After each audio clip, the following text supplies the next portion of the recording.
Committee members, we are still working on the live stream on this end, so we will get started once that goes live. All right. I'd like to remind the committee members to keep your cameras on throughout the meeting so that we maintain quorum. So if you are a committee member, please be sure your camera is on. All right, I will, are we?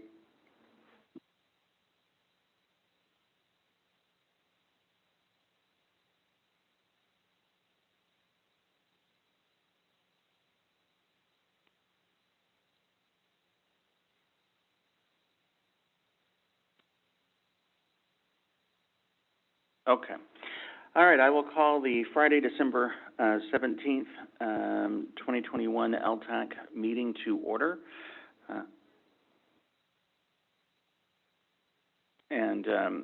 Thank you all for being here on this Friday.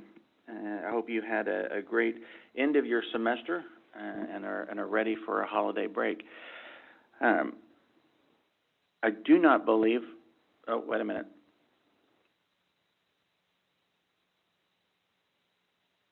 Sorry, y'all.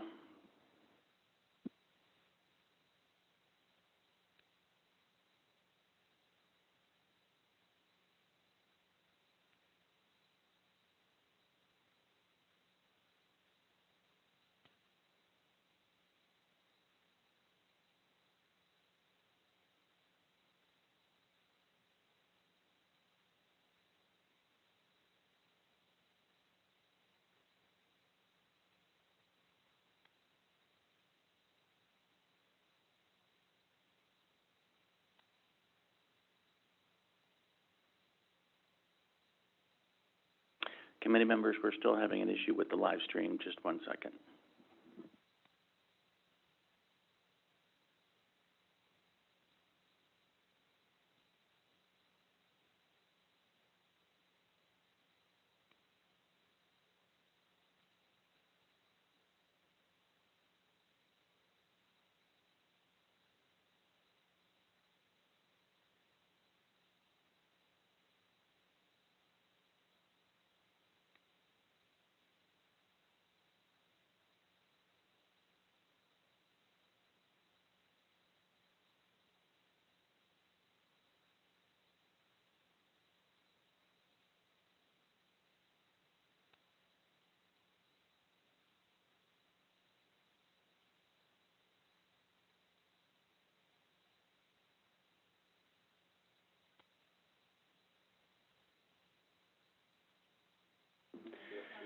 Okay, I think we've got it figured out. Sorry about that, everybody. All right, I will call this meeting to order officially for the Friday, December 17th, 2021 Learning Technology Advisory Committee meeting. I want to welcome you all here, and I'll look at my colleagues here at Coordinating Board to see if we have any new members today or anybody that needs to do introductions.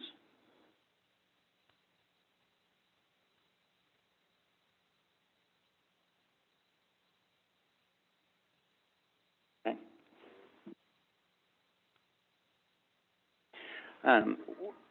We do want to acknowledge Rita with us, our student committee member, who has been an integral part of this committee this past year. She successfully defended her dissertation, and I heard it was an excellent defense.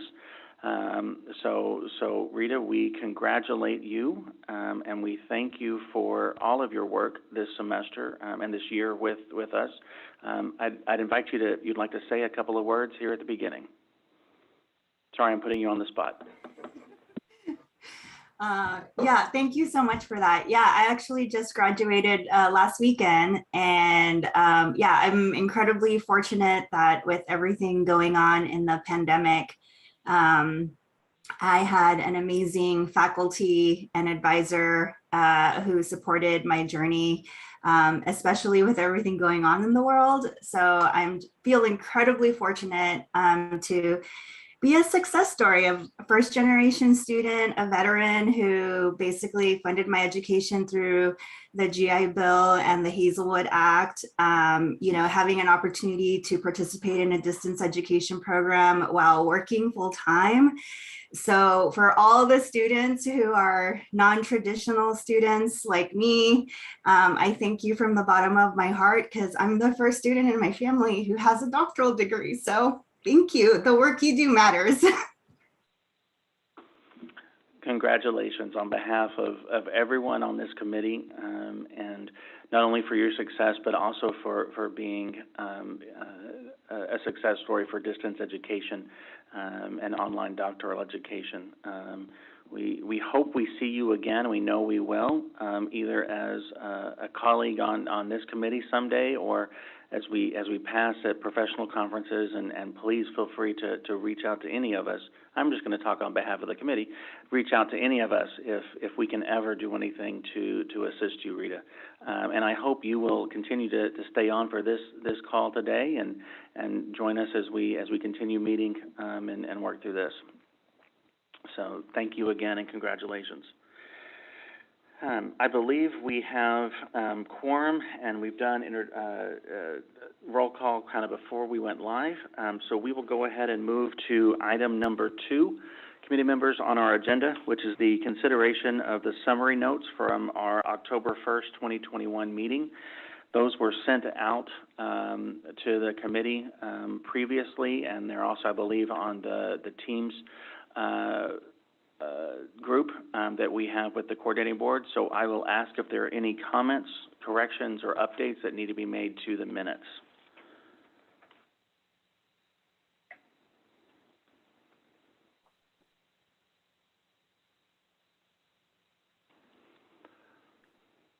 Okay, hearing none, I will ask for a motion to approve the summary notes as emailed. So moved. Is that Dr. Mock? Sorry, I'm having Yes, trouble it seeing is. the Sorry. screen.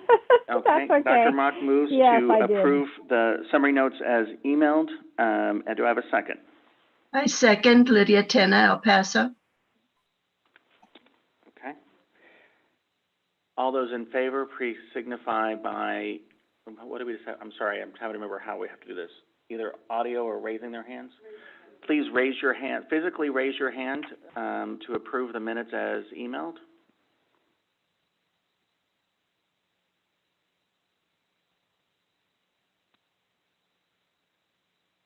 Okay. Any opposed, same sign. Any abstentions? Okay. We'll now move to the next item on our agenda, and the next couple of items, because they deal with Texas Tech University. I will be recusing myself from the voting, but I will serve as a representative of Texas Tech University for any questions on the next couple of proposals. So I will ask my colleague Patrick to take over from here. Thank you, Dr. Louder. Yes, as Dr. Louder has mentioned, our first 3 proposals are from Texas Tech University, and so is our practice. We ask that individuals representing an institution that is proposing recuse themselves. So this will also apply to the Texas A&M Kingsville proposal and Dr. Rolanda Garza. So with that, I will turn it over to Dr. Mock for our first proposal agenda item, which is the discussion of the distance education delivery of Texas Tech University's existing Doctor of Education EDD degree with a program in instructional technology based on the LTAC's assessment of the application's compliance with the THECB distance education rules and policy. Dr. Mott? Thank you. Good morning, colleagues. We have 3 proposals that are coming before us from Texas Tech University, the first of which for this agenda item. Texas Tech University is proposing to offer its existing EDD degree with in the area of instructional technology through fully online delivery. This is an existing program that is an on-campus program offered on the Lubbock campus, and what they request is to extend the modality to include a fully online program, allowing for face-to-face and part-time students to be able to participate in this doctoral program.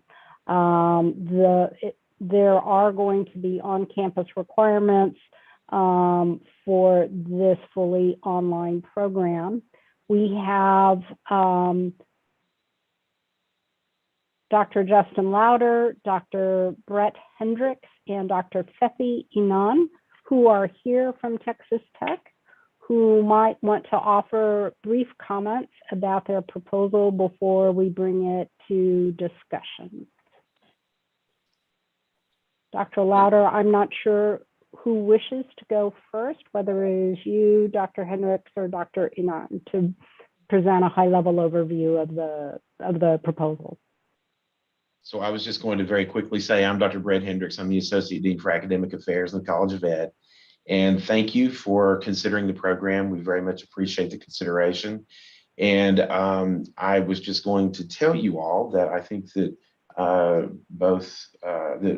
Fethi Inan has been the one primarily who has been working with this. And of course, we've all been looking through everything that he submitted and approving, et cetera. But I'm going to ask Dr. Inan to respond with, if you want us to, with just a general quick overview and the origination of the program and why we're wanting to do this. Just at a high level, it's a great proposal, but I want to give you that opportunity to present. So please proceed. Okay, Dr. Inan. Yes, thank you for the opportunity. Briefly, this is a program that we are offering a new modality that already existing program. One of the reasons we have this is as the education platform changing, we are having online degree to allow the professionals from across the, especially rural West Texas or in this region, access to doctoral program, because we're getting requests, and those students or those want to get the degree cannot attend physically due to distance. As you know, the West Texas, how far things are.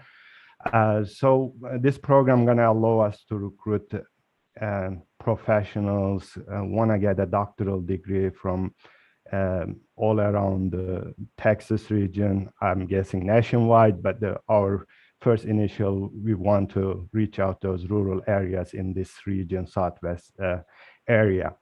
As you see, the face-to-face program is changing, and usually we're getting more international students or those committed to academic area that they want to be faculty.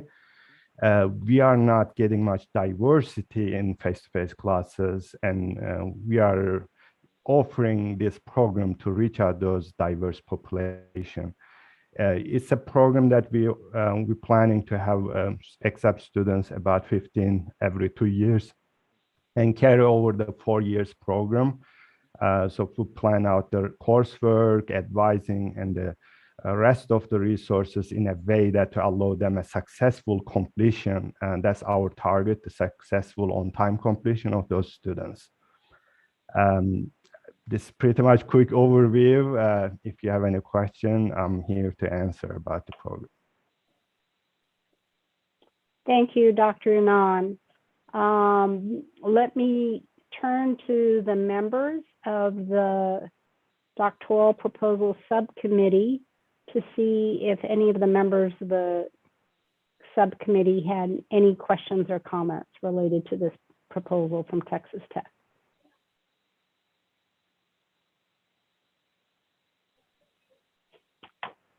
I'm not seeing any raised hands, so Patrick, what we have here is a favorable recommendation coming out of the committee, and I want to open now the discussion to any of our colleagues in the full LTAC to see if they have any questions or comments for our guests from Texas Tech. Thank you, Dr. Mock. Are there any questions from the full LTAC committee? Charlie Stubblefield with Purview. I heard one mention that there would be a face-to-face component. Can y'all elaborate on what that face-to-face component is? For the face-to-face component is that residential, like face-to-face part is include orientation and the meetings in the conferences, especially we targeting AECT conference to. We haven't identified the local one. Also, we may extend that to some a local conference that bring the students to present their research and stuff. But the main orientation part, conference meeting yearly, and also during the dissertation defense. Within the courses, we will have synchronous meeting elements integrated those courses, or will be implemented a few courses that going to be offered. So that provides some kind of more face-to-face interaction, more community and social part of it. Thank you.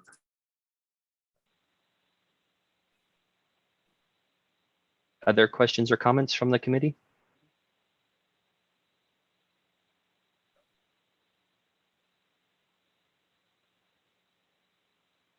Dr. Nunn, I have a question. I'm wondering about growth and I wonder if you could bring it to top of mind for committee members, how much you expect the program to grow over the next few years by enhancing the delivery modes. With this up to 15 students, we planning to accept first year. Then we're gonna have a skip year and then third year. So that way, we plan the coursework in a way that to carry over and we can track them their participation rather than having the student continuously coming. With this, we'll add an increase for, let's say, every year, 78 students kind of overall. This will be little bit increase because face-to-face classes, we're seeing little decrease over the time. So that's kind of balance out some way. We will have a few more than normally we will have. With that, our administrator in a way that we do depend on the number of student incoming, so we get the additional faculty at a certain point. So we're balancing out and making sure that we will have enough students with enough resources to balance out some way that we wouldn't overload it with number of students. Thank you, Dr. Nunn. Sounds like a practical plan for growth. Other questions from the committee? Patrick, considering the favorable recommendation from the subcommittee, I'd make a motion to approve. Okay, thank you, Luke. With that motion, since it did come with the recommendation of a subcommittee, we just need a second for that. A second, Julie DeLillo. A second. All right, I heard Julie first from University of Texas at Tyler, giving us a second, and so we'll go to a vote at this point. So all in favor of approving the doctoral proposal for the EDD with the program Instructional Technology, please raise your hand to signal approval and hold those until we get the word from Dr. Lofters that he's recorded all the votes.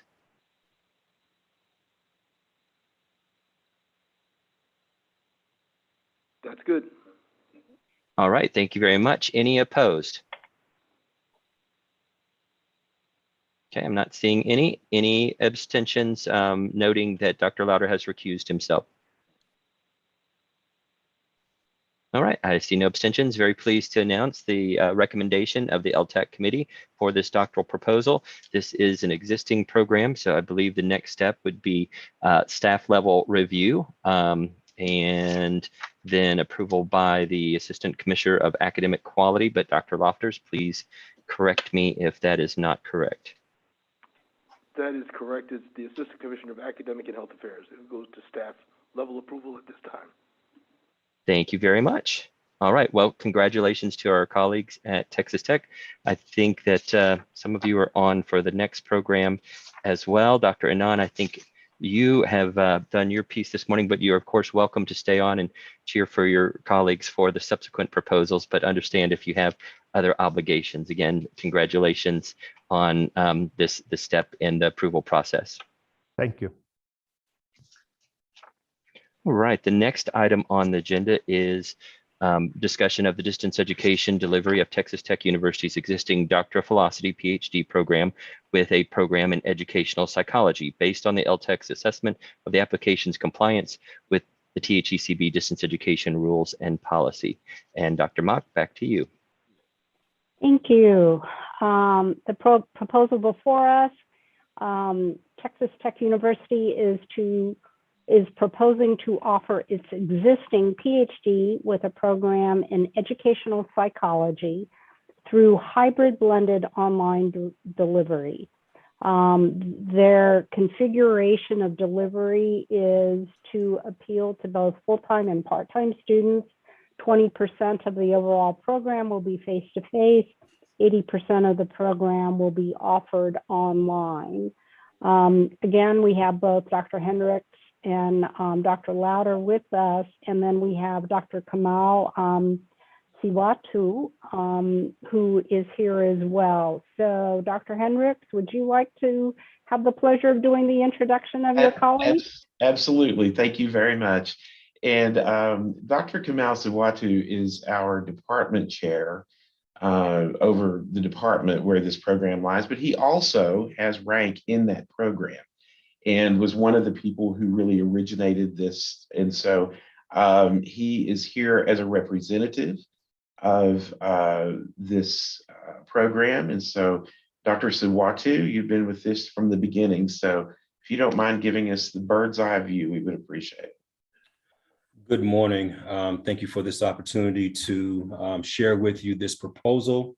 The educational psychology program at Texas Tech currently has a face-to-face modality. And what we're asking for is the addition of another modality, which would be hybrid, in which we're looking to offer 20% of our courses face-to-face and 80% online. Those courses that are face-to-face will include weekend courses, 2-week summer intensives, as well as just hybrid courses by nature. And so what we're looking to do here is to really just to expand our reach. We get a lot of phone calls and inquiries about the availability of our program at a distance, and we've been turned down a lot of folks recently. And so we're just really just looking to expand our reach and to increase our numbers in this way. And so the last thing that I'll say is that we are indeed looking to keep our face-to-face program intact.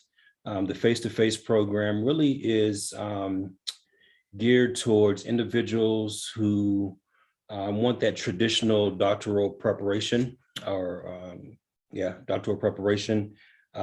That includes full-time students who do not have a full-time job and are here on assistantships. It also includes international students. And so we're looking to maintain that as well as to expand our reach. And I'll conclude my comments with that. Thank you, colleagues from Texas Tech. Let me first offer the opportunity from any of the subcommittee members to provide comments or to ask any questions if they have any.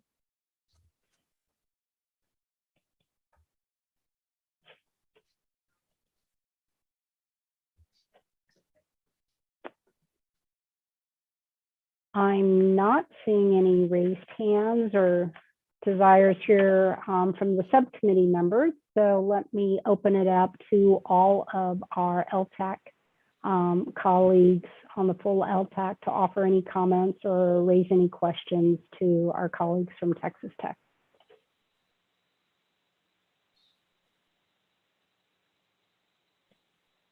Any questions from our full committee?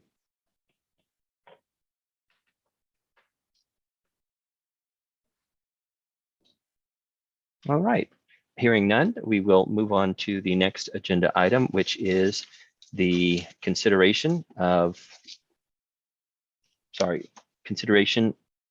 possible action recommended to recommend for approval the distance education delivery of Texas Tech University's existing doctoral philosophy PhD degree with the program in educational technology, based on the LTAC assessment of the application compliance with the coordinating board distance education rules and policy. So it comes from committee with as recommended. So I will entertain a second. And for seconds, please state your name along with your second. Janet Sutherland. and second. Thank you very much. With that second, we'll call for a vote. So all in favor, show by raising your hand and keep those up so Dr. Lofters can count them and let me know when we can move.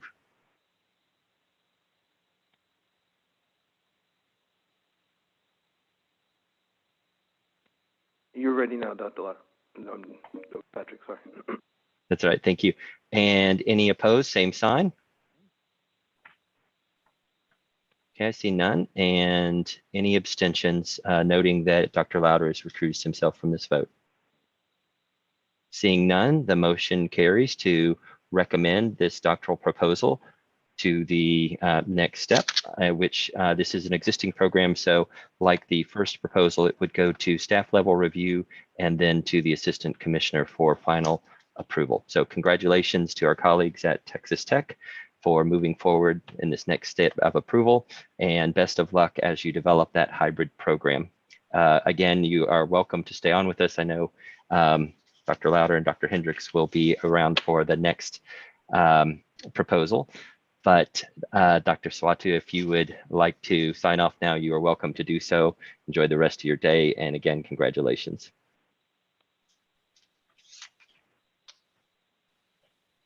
All right, our next agenda item is the third proposal from Texas Tech. It is the discussion of the existing Doctor of Philosophy PhD degree with a program in higher education based on the LTAC assessment of the application's compliance with the coordinating board's distance education rules and policy. Dr. Mock. Thank you. The proposal that's now before the LTAC, Texas Tech University is proposing to offer its existing PhD program with in higher education through fully online delivery. This program, which is currently offered on campus face-to-face in a cohort model, the current program has a configuration of up to 49% of the instruction offered online. They're moving to a cohort-based online model with summer intensive coursework to be fully online delivery that does allow for some on-campus instruction. That is the proposal before us for this PhD in higher education. You will see commentary in the proposal that if this proposal is approved, there will be consequential phasing out of the existing PhD program in higher education research. So there is a change in title of an existing program, a change in delivery modality to add fully online delivery. And so the focus for us is really on the online delivery and the change in configuration of modality. But I did want to point out for this committee that it sits within the existing program does sit with a different academic major title, if you will. And so that's part of the change in the nomenclature for the program. I hope I captured that correctly, Dr. Hendrick. So we have you along with Dr. Louder, and then we also have 3 other colleagues who I believe may be on the line still. Dr. Sawatu, who we heard from previously, Dr. Valerie Patton, and Dr. Stephanie Jones. So Dr. Hendricks, it's your choice to who you want to call on next. We'll just get started. So again, thank you so much for your consideration of this program. And we are very excited about this program, as we are the others that we've presented today. Dr. Sawatu is the department chair over this area and very ably working in that capacity. Doctors Valerie Payton and Justin Louder are both faculty members in this area. And then Dr. Stephanie Jones is the co-coordinator of the program. So I think what I'm going to do is pitch things over to Dr. Jones as the co-coordinator. Each one of these folks have had integral parts of the programming. And so Dr. Jones, if you can give us a general overview, and if you need to very briefly have someone else comment, then please do so. Great. Good morning, everybody. Thank you, Dr. Hendricks. So we appreciate the time that LTAC has taken to review our proposal. So as Dr. Mock stated, we are looking to change the modality of our PhD to fully online. 100% of the coursework will be online, but the program will also require 4 on-site events, and that includes a 2-day orientation. And then the first 2 years of the program, the students will spend a summer on campus in Lubbock for what we call our intensive weeks. And that's where the cohorts can all get together and gel as a group, as well as participate in other professional development and expert higher ed professionals that we bring on campus to also engage with them. It's also a very, very key point in the program in that it allows the students to spend a week with the faculty. So it's one thing to have interactions with faculty online through coursework for 2 years. It's those on-site engagements that really have resulted in very high retention rates for our currently online doctoral degree, our EDD. So part of the other connection that I wanted to share is that the goal is to move this program with 100% of the coursework online, but to also teach out our EDD, which is a fully online doctorate that we began in spring of 2011. That doctorate has been significantly successful. We had very high retention rates. We have extremely high completion rates. And so our goal is to take what we have learned from the EDD and apply those to our PhD. And then in order to efficiently use our faculty resources, the program faculty made the determination that we wanted to focus on one doctorate, and so that we can ensure that we have a highly successful online delivery of a PhD to serve the needs of the state of Texas. Dr. Payton, I don't know if you wanted to add anything or not. I think you did a great job. Thank you, Dr. Jones.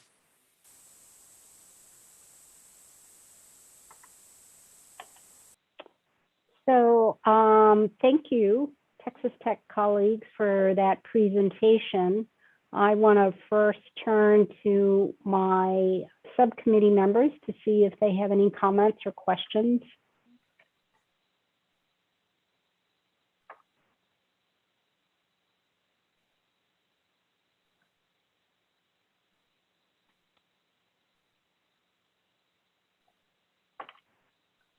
I'm not seeing any.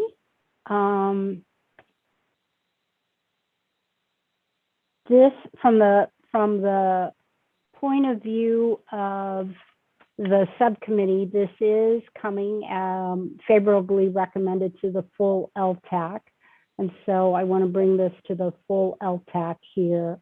Just as a point of clarification, though, if I could ask Dr. Louder to comment.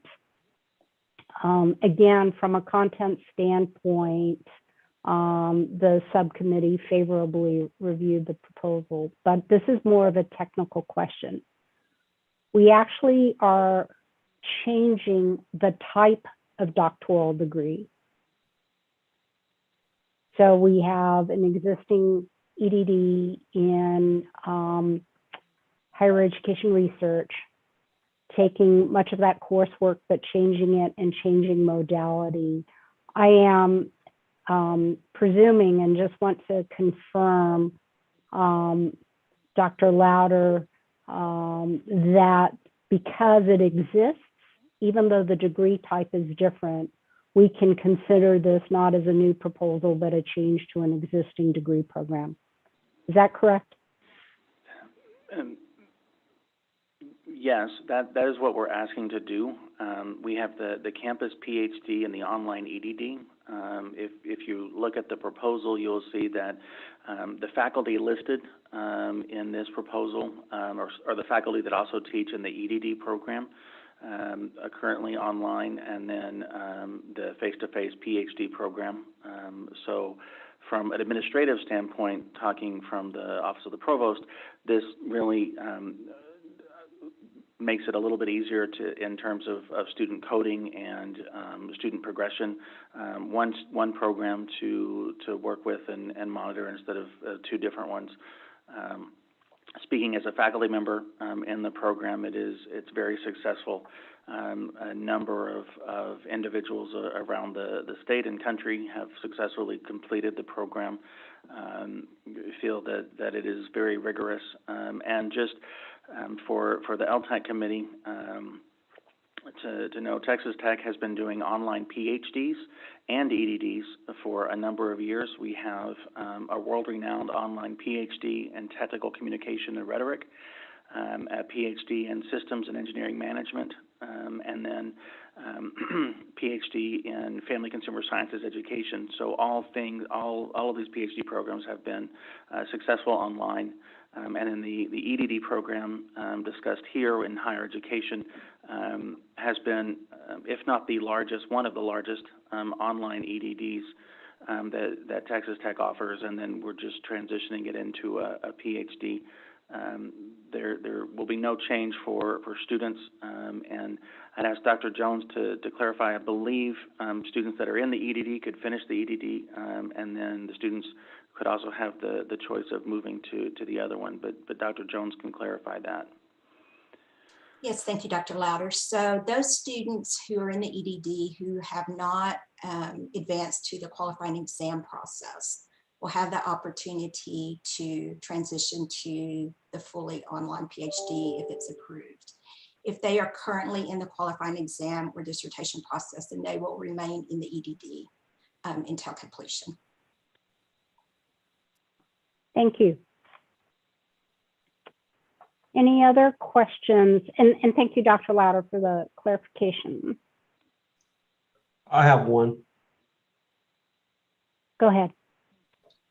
Did you survey your students, your existing students that would be affected by the change? And do you have those results to share with us, or Dr. Mock, were those in the proposal?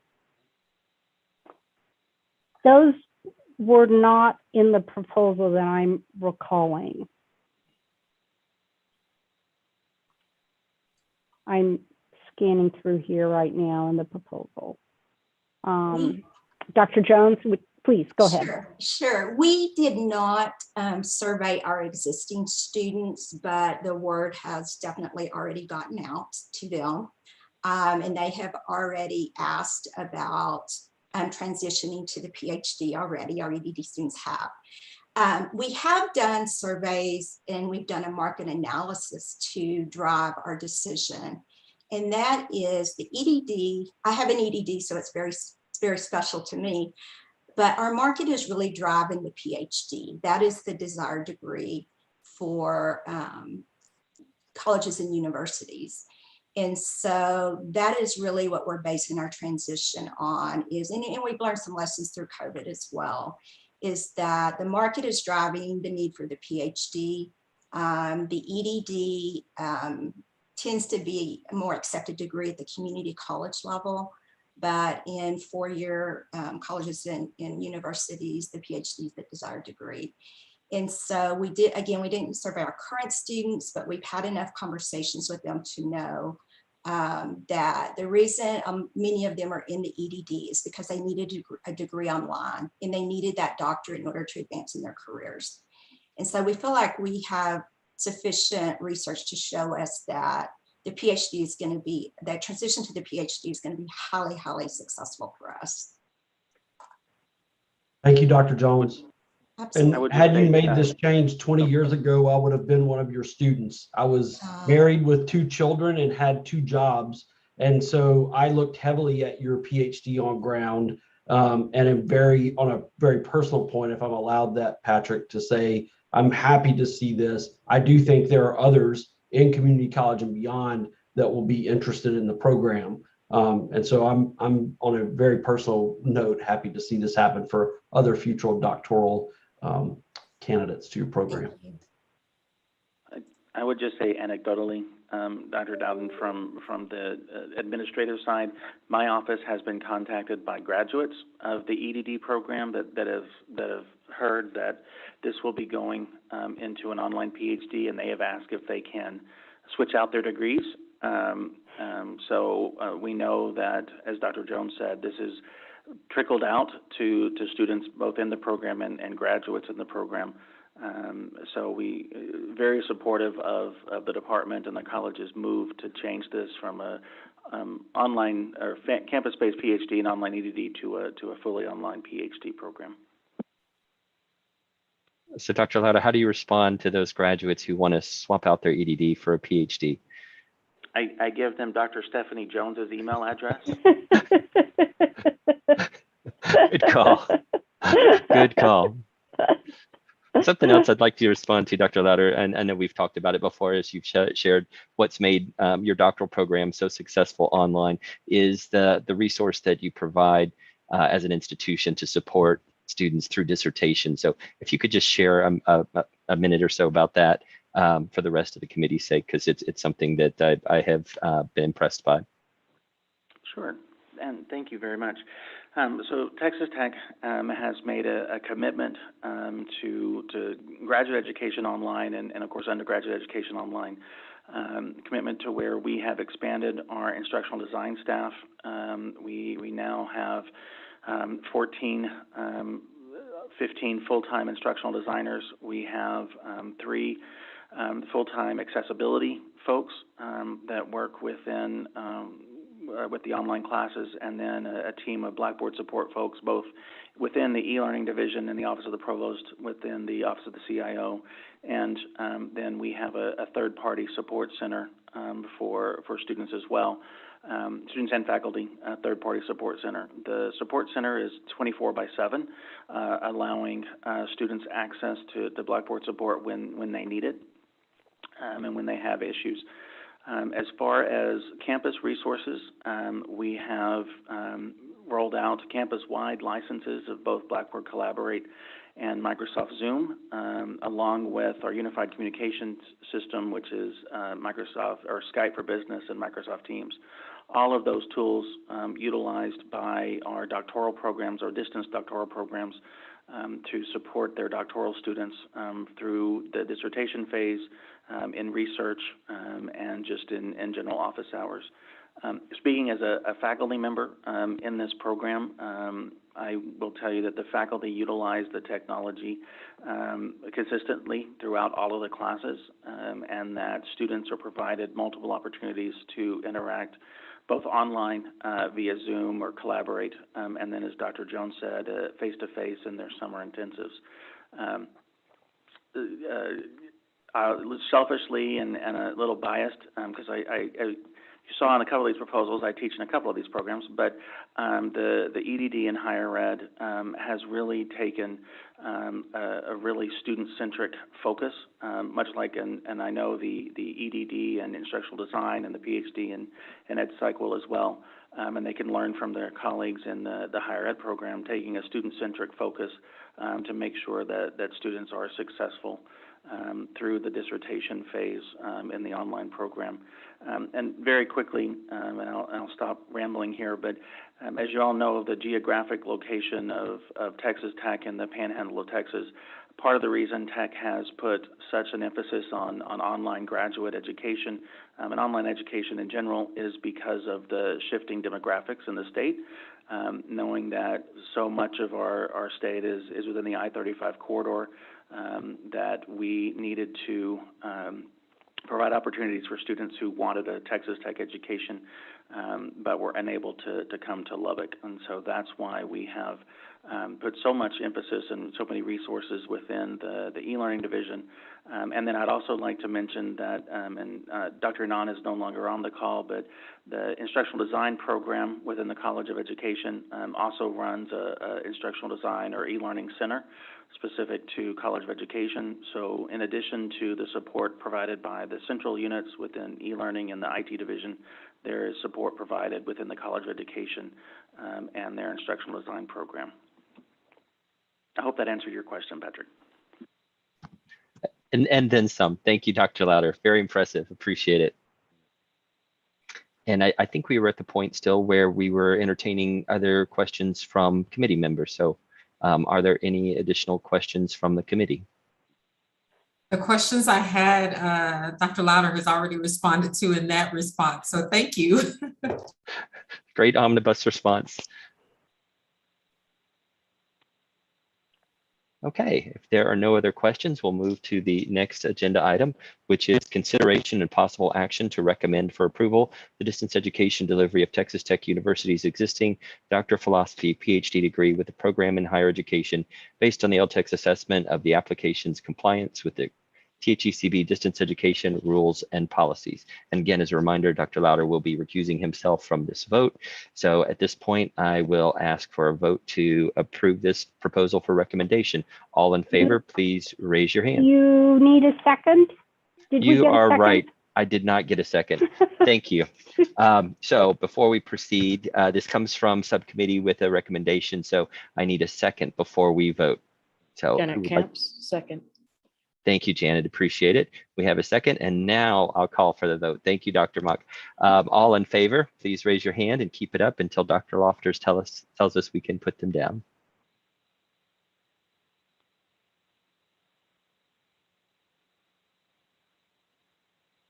I've got it. Thank you. Thank you, Dr. Lofters. Any opposed? Same sign. Seeing none. Any abstentions? Abstentions? Same sign. Seeing none, the motion to recommend this proposal for approval has passed. And the next step, well, let me go to Dr. Lofters. It seems like this is an existing program, even though it's changing the type of doctoral degree, it's still in the same major, that it would go as existing to staff and then on to the assistant commissioner. Is that accurate? That's correct. All right, so congratulations to our colleagues at Texas Tech for taking this next step to have this program approved and move forward with delivering the PhD. And Dr. Swatu, I wanted to apologize for telling you could go after the last proposal. Thank you for sticking around and ignoring my advice there. So again, congratulations to all of you at Texas Tech. You're welcome to stay on for the rest of the call if you'd like, but completely understand if you have better ways to spend your Friday, and we wish you a very happy holiday season. And we do just want to thank all of you. And I was remiss in not noting that Dr. Louder does teach cross-departmentally. And so we appreciate him and we appreciate all of your service. Thank you so much. Thank you, Dr. Hendricks. And Dr. Louder, I think at this point I can turn the chair role for approving the doctoral proposals back over to you. Thank you, Patrick. Very welcome. All right, committee members, we will start with item 9, which is our next doctoral proposal submitted for LTAC review, so item 9 is the discussion, the distance education delivery of Texas Women's University existing Doctor of Philosophy PhD degree with a program in reading education based on the LTAC's assessment of the application's compliance with THECB distance education rules and policy.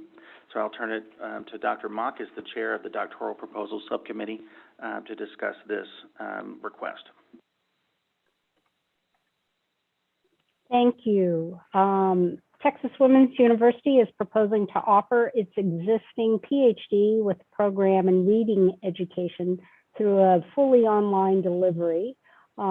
This existing program is a cohort model program where there will be on-campus summer intensive coursework where the completion of the coursework then will revert to online modality. So the majority of the coursework then will be fully online. Here to give us a high-level overview of the program changes and to answer any questions are Dr. Holly Hanson-Thomas, Vice Provost and Dean of the Graduate School, Dr. Jennifer Martin, Executive Vice Provost, Dr. Lisa Huffman, Dean of the College of Professional Education, Dr. Charla Snyder, Professor and Interim Chair, Department of Literacy and Learning, Dr. Linda Murphy, Director of Teaching and Learning with Technology, and Dr. Amy Burke, Associate Professor of Literacy and Learning. Dr. Martin, I saw you earlier. Just let me chat with you and ask which of your colleagues would like to present a high-level overview of the proposal. Dr. Martin. I think that Dr. Burke is going to do that. Dr. Henson Thomas, was there anything you wanted to say before Dr. Burke gives the brief overview? Thanks, Dr. Martin. I just want to thank the committee for considering our proposal today. We believe we have the infrastructure, expertise, and the resources to provide this program to our students in an online environment. But I would like to turn over the floor for the high-level overview to Dr. Burke. Thank you all. Hi, I'm Dr. Burke. Thank you so much for your time today. Is it okay if we share our screen? Are we able to do that? Because of rules around open meetings with the coordinating board, we cannot have a screen share. Okay, that's but okay. You can provide that for, and we can include that into the minutes for our meeting. Okay, no worries. Okay, so we just wanted to highlight again our preparedness for shifting our modality to a more online program through our infrastructure, our technology, and our faculty expertise and training and experience in online delivery. So we are proposing a shift from a face-to-face program to a hybrid modified HyFlex program structure. So the overall program design is hybrid because there will be some face-to-face components as noted, a 2-week summer intensive for each of the students' first 3 summers where they'll be on campus working, getting to know each other and working with faculty, and then a long weekend in the fall and spring as well. The rest of the time, they will actually have the option of doing their coursework online or coming to campus face-to-face. So the classes themselves have that modified HyFlex option. So we'll have some students in the classroom physically and some students coming to us online.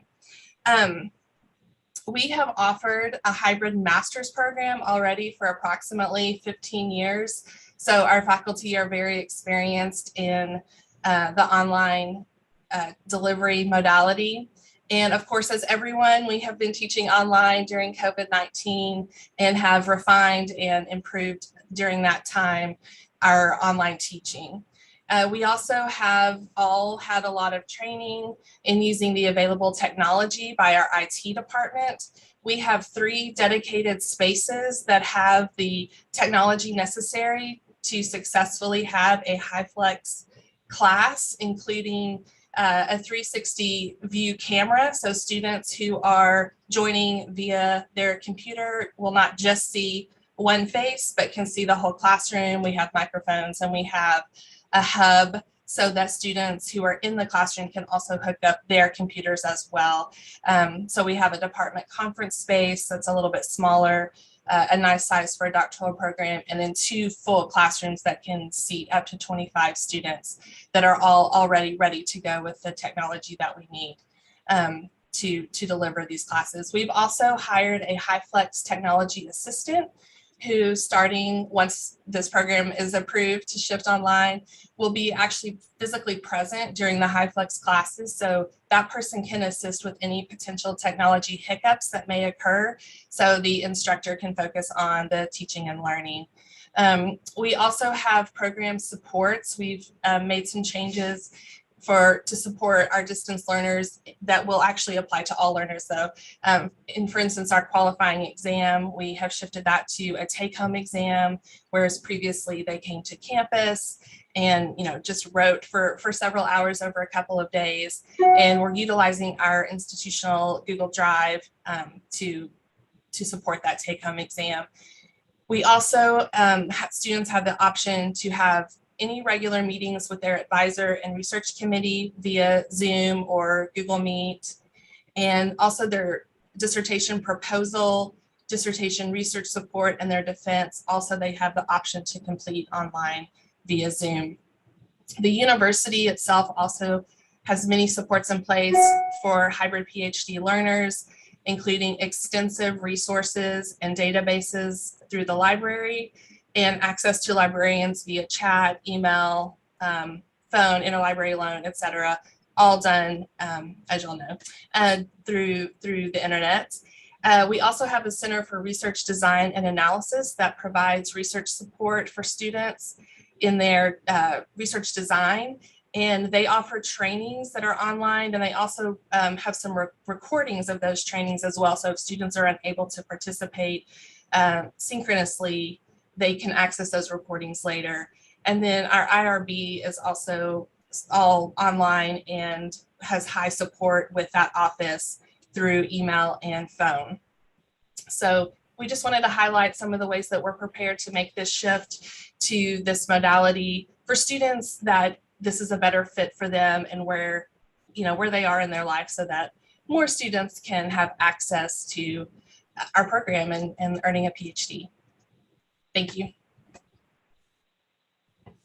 Thank you. Let me turn to my subcommittee members to see if you have any comments or questions for our presenters.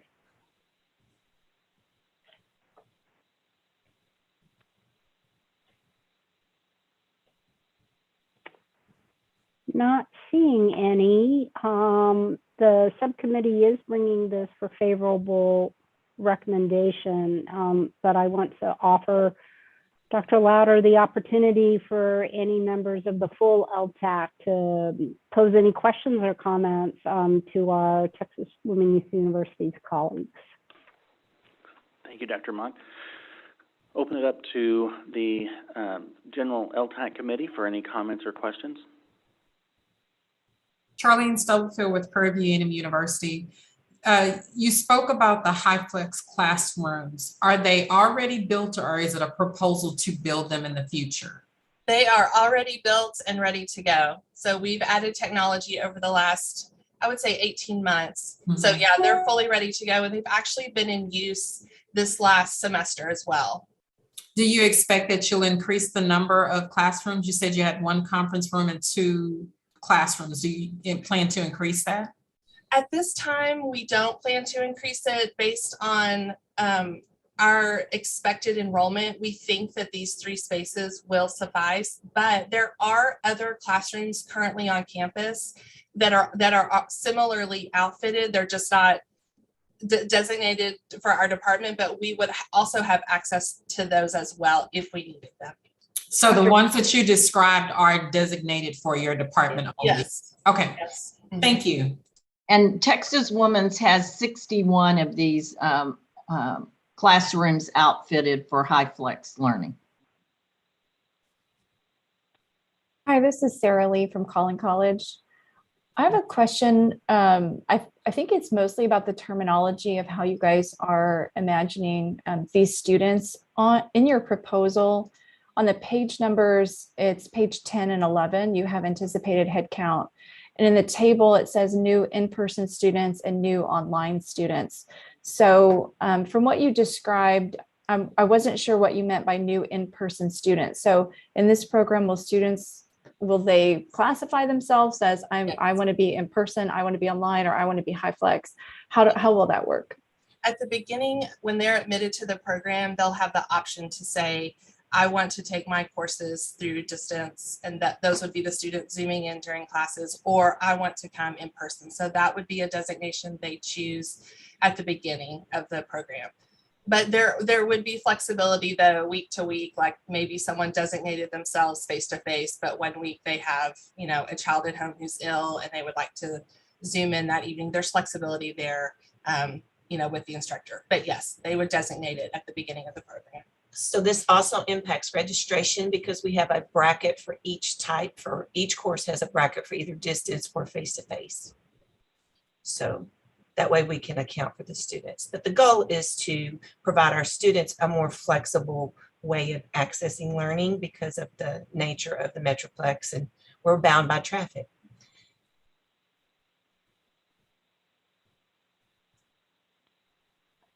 Thank you for that clarification. Other questions? Oh, I'm sorry. I'm not I'm not on point anymore. I think Dr. Louder, that's you. No problem, Dr. Mott. I would also like to ask Dr. Murphy if she would like to speak to the proposal and the support that TWU has for these high flex courses and students. Thank you. I think we're ready for this program. The interesting thing about this department is the faculty have been talking about moving their program to an online delivery for almost 2 years before they ever started writing anything. So this happened pre-COVID, and they've thought more about it. They refined things. The university as a whole has done, as Dr. Martin pointed out, we really worked on our classrooms and providing more technology, making it available to our students. So I feel that they are ready. They have been working on this again for almost 2 years before they put anything on paper. So I really feel we're ready to go. Thank you, Dr. Murphy. Any other questions from the committee? Dr. Louder, just to comment that it's very nice to see Dr. Linda Murphy back on a call, a longtime member and contributor to LTAC. So very nice to see you as a part of this proposal again.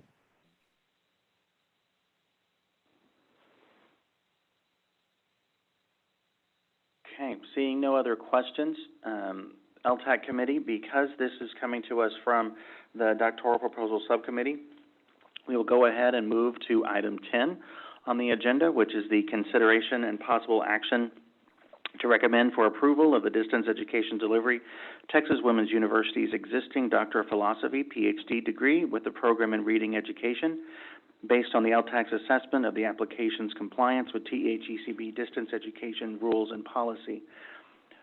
Because this is, as I said, because this is coming from the subcommittee, I am just looking for a second to approve the favorable recommendation. This is Patrick Plush. I second it. Thank you, Patrick. We have a second, and so now I will call for a vote. All those in favor of approving TWU's proposed PhD degree in reading education, please signify by raising your hand.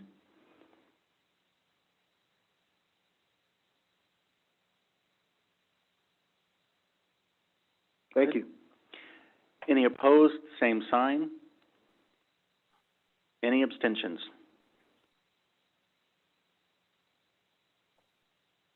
Okay.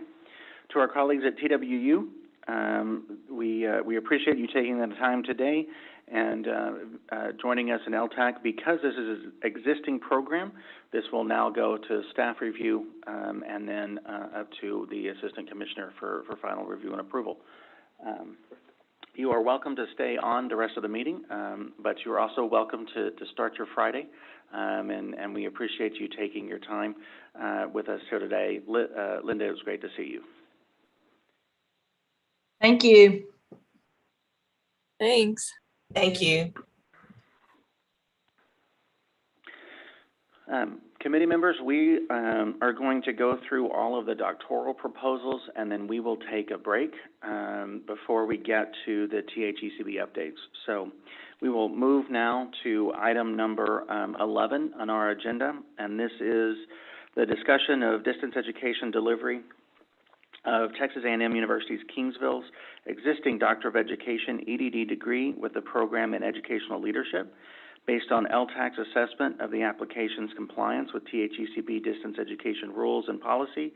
And before I turn it to the doctoral proposal subcommittee, we do have a staff member from Texas A&M University Kingsville on LTAC, so Dr. Garza. We will ask, I'll ask you if you will recuse yourself from the vote, but you will be able to participate within the discussion. All right. Seeing you nod your head, okay. Dr. Mock, I will turn it over to you.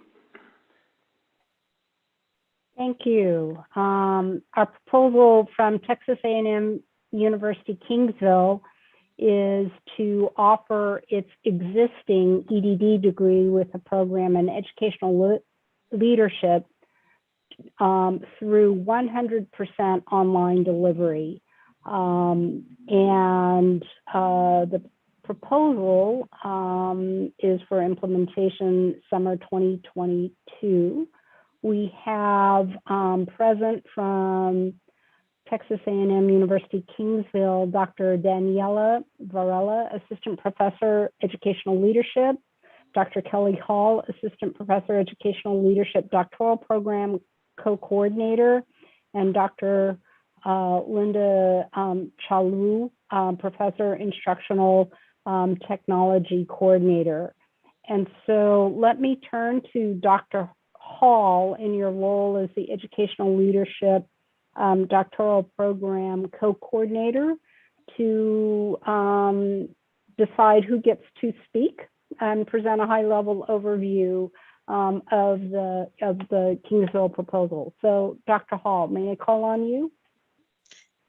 Thank you so much, and thank you to all the members of the committee here for considering our proposal to offer our EDD at Kingsville online. The proposal was catalyzed by the overwhelming response, first by a collaborative that's being proposed with Central, A&M Central. And so that was the initial catalyst for this program because they're wanting to offer a cognate in big data.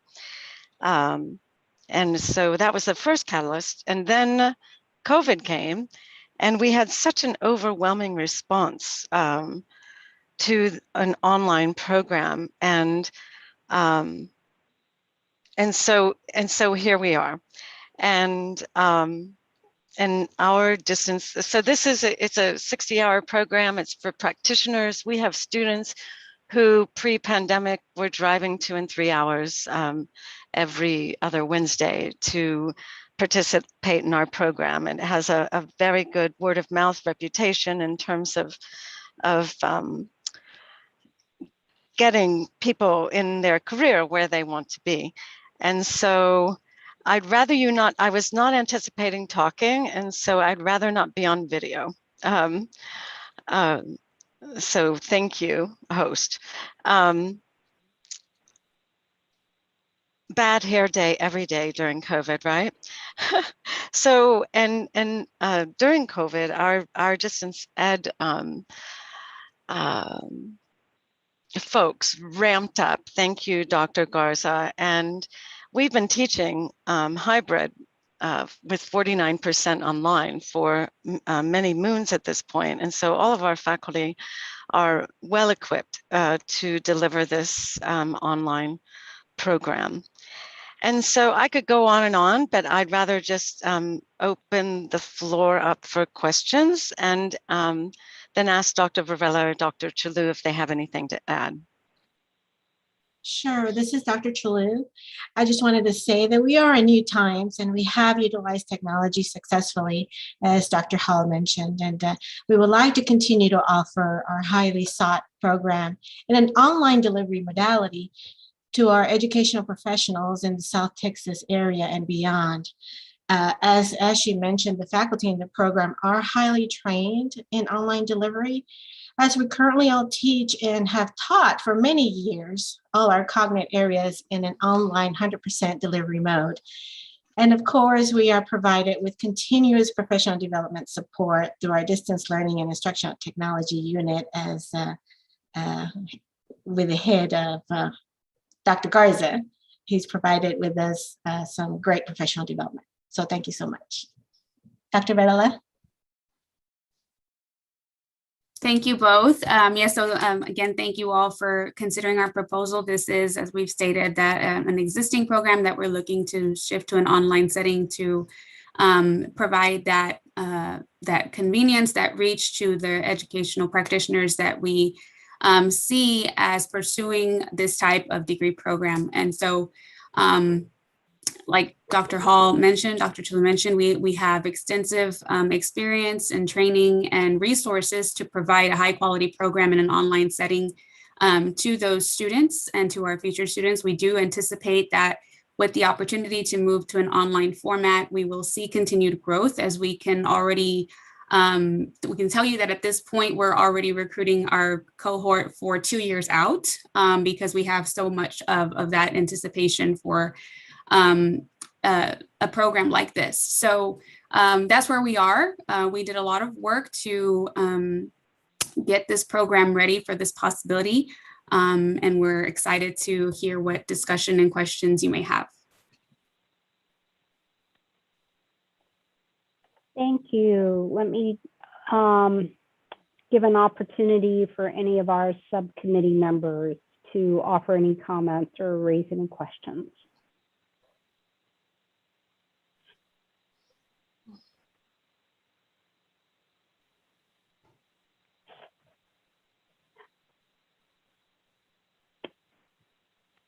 I'm not seeing any, so Dr. Louder, let me turn it to you. This comes favorably recommended from the subcommittee, but I want to give an opportunity to you and the other full members of the full LTAC to offer any comments or questions to our presenters. Thank you, Dr. Mock. To the LTAC committee in general, are there any comments or questions to our colleagues at Texas A&M Kingsville?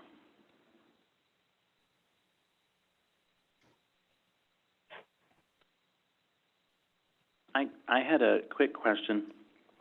On your proposal, you talk about having 10 different areas in which students can major, unlike existing online programs in Texas.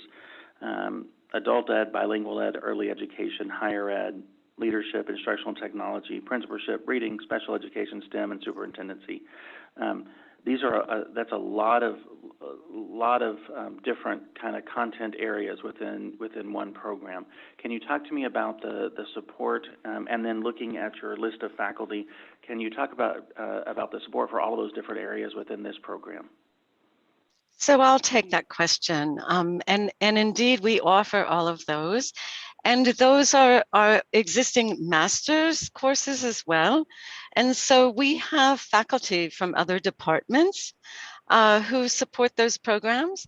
And then within our own department, we support several of those, including higher ed, which I'm in charge of, instructional technology, which Dr. Chalou is in charge of, and then the superintendency, which Dr. Jones is in charge of.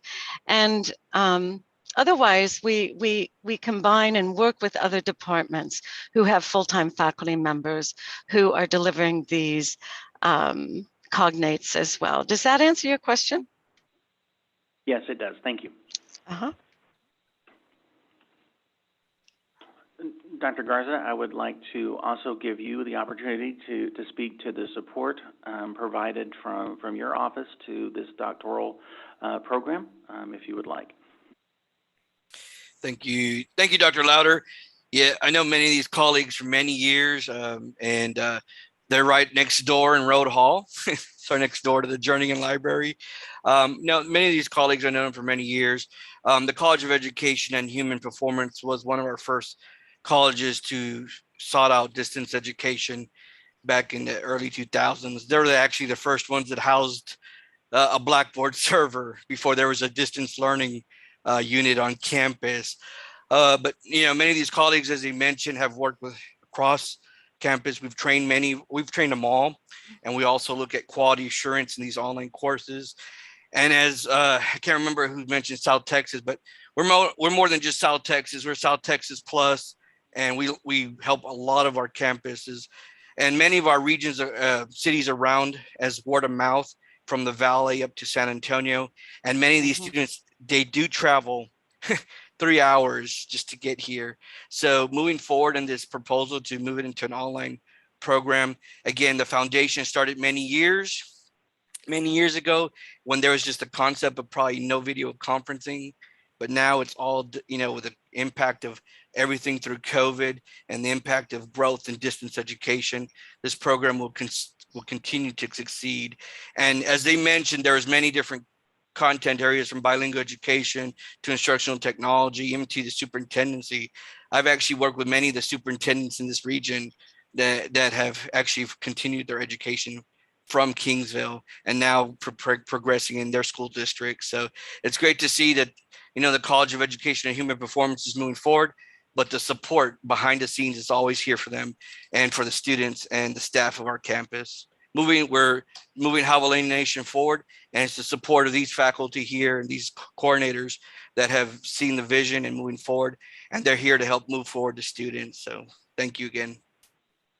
A shout out to Dr. Garza and his staff. I've never worked with IT support staff like I have at Texas A&M Kingsville. Thank you.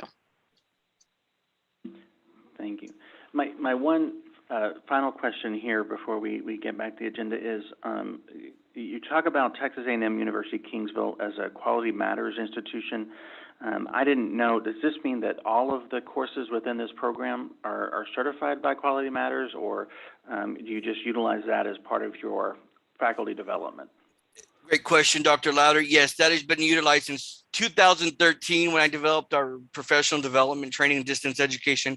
We do quality assurance behind the scenes. So when the courses go through, we just kicked off in the fall of, we're still in fall, guys. I'm still lost of semesters. We just kicked off quality assurance in the month of November during National Distance Learning Week. That's one of the A&M system initiatives for many years is quality assurance. We are a Quality Matters institution through the A&M system, and beginning in spring of 2021, we're going to start working on a delivery method of how we're going to do quality assurance. But yes, quality assurance is part of our development. We're just moving forward to provide more in-depth training with Quality Matters. Just recently, in about a year and a half ago, we've been advocating for many years for distance ed fees. Well, we finally started getting distance ed fees that in turn will be coming back to the faculty for development and training. So at the mind, and you could ask Charlene here, quality assurance is part of the A&M system initiative, and we're moving forward. And but all our development, all our trainings, everything we do has that quality assurance. But moving forward in spring of 2022, Quality Matters, we'll be looking at the A&M system Quality Matters system stamp of approval and courses. And I just reclassified a position from one of my team members to focus on quality assurance. So we're going to start working with our online programs, our cohorts, and eventually tie in all the other districts. So, yep. Everything we do, sir, Dr. Louder, and to all the committee members, quality assurance is part of what we do. I heart alignment. When I see alignment in an online course, it's beauty to my eyes, and we're going to do that and work with all these colleagues, Dr. Varela, Dr. Hall, and Dr. Shalou, as they move forward and continue that greatness they do. Because at the end of the day, they're the content experts, the SMEs, the subject matter experts. They focus on the teaching. We'll focus on getting them into that quality assurance, because every Javelina at Javelina Nation deserves a quality assured course. And that is a mission that distance learning and instructional technology in the Division of Academic Affairs is moving forward. And we have the support of the president and administration, the provost. And but great question, Dr. Louder. Thank you. Thank you very much. Any other questions from the LTAC committee? Hearing none, we will move to item 12 in our agenda, which is consideration and possible action to recommend for approval of the distance education delivery of Texas A&M University Kingsville's existing Doctor of Education, EDD degree with a program in educational leadership based on LTAC's assessment of the application's compliance with THECB distance education rules and policy. LTAC committee, this is coming to us with a favorable recommendation from our doctoral proposal subcommittee. So I would ask for a second to approve this proposal. Janet Sutherland, second. Janet seconds. All those in favor of approving Texas A&M University Kingsville's ADD program, please signify by raising your hand.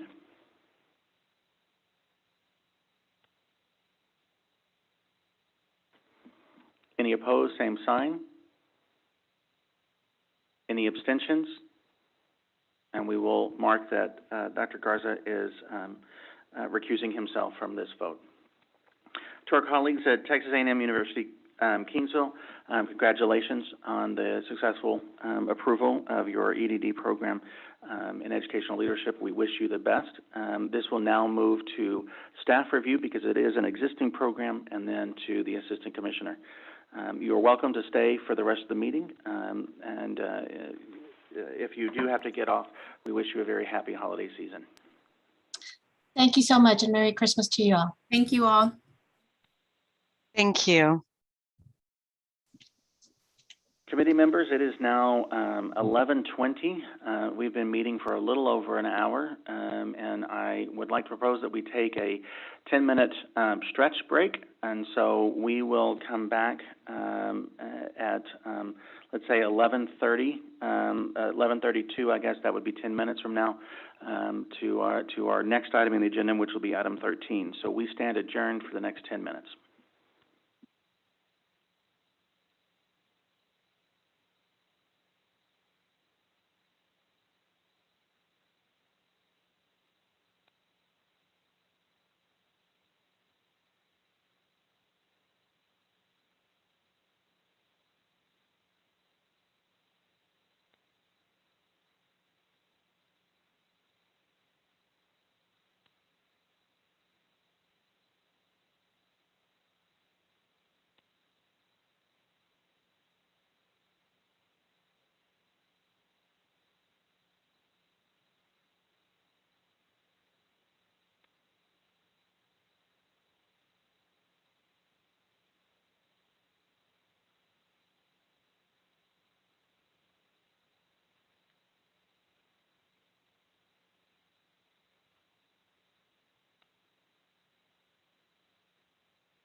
All right, members, we will, yeah, go for it.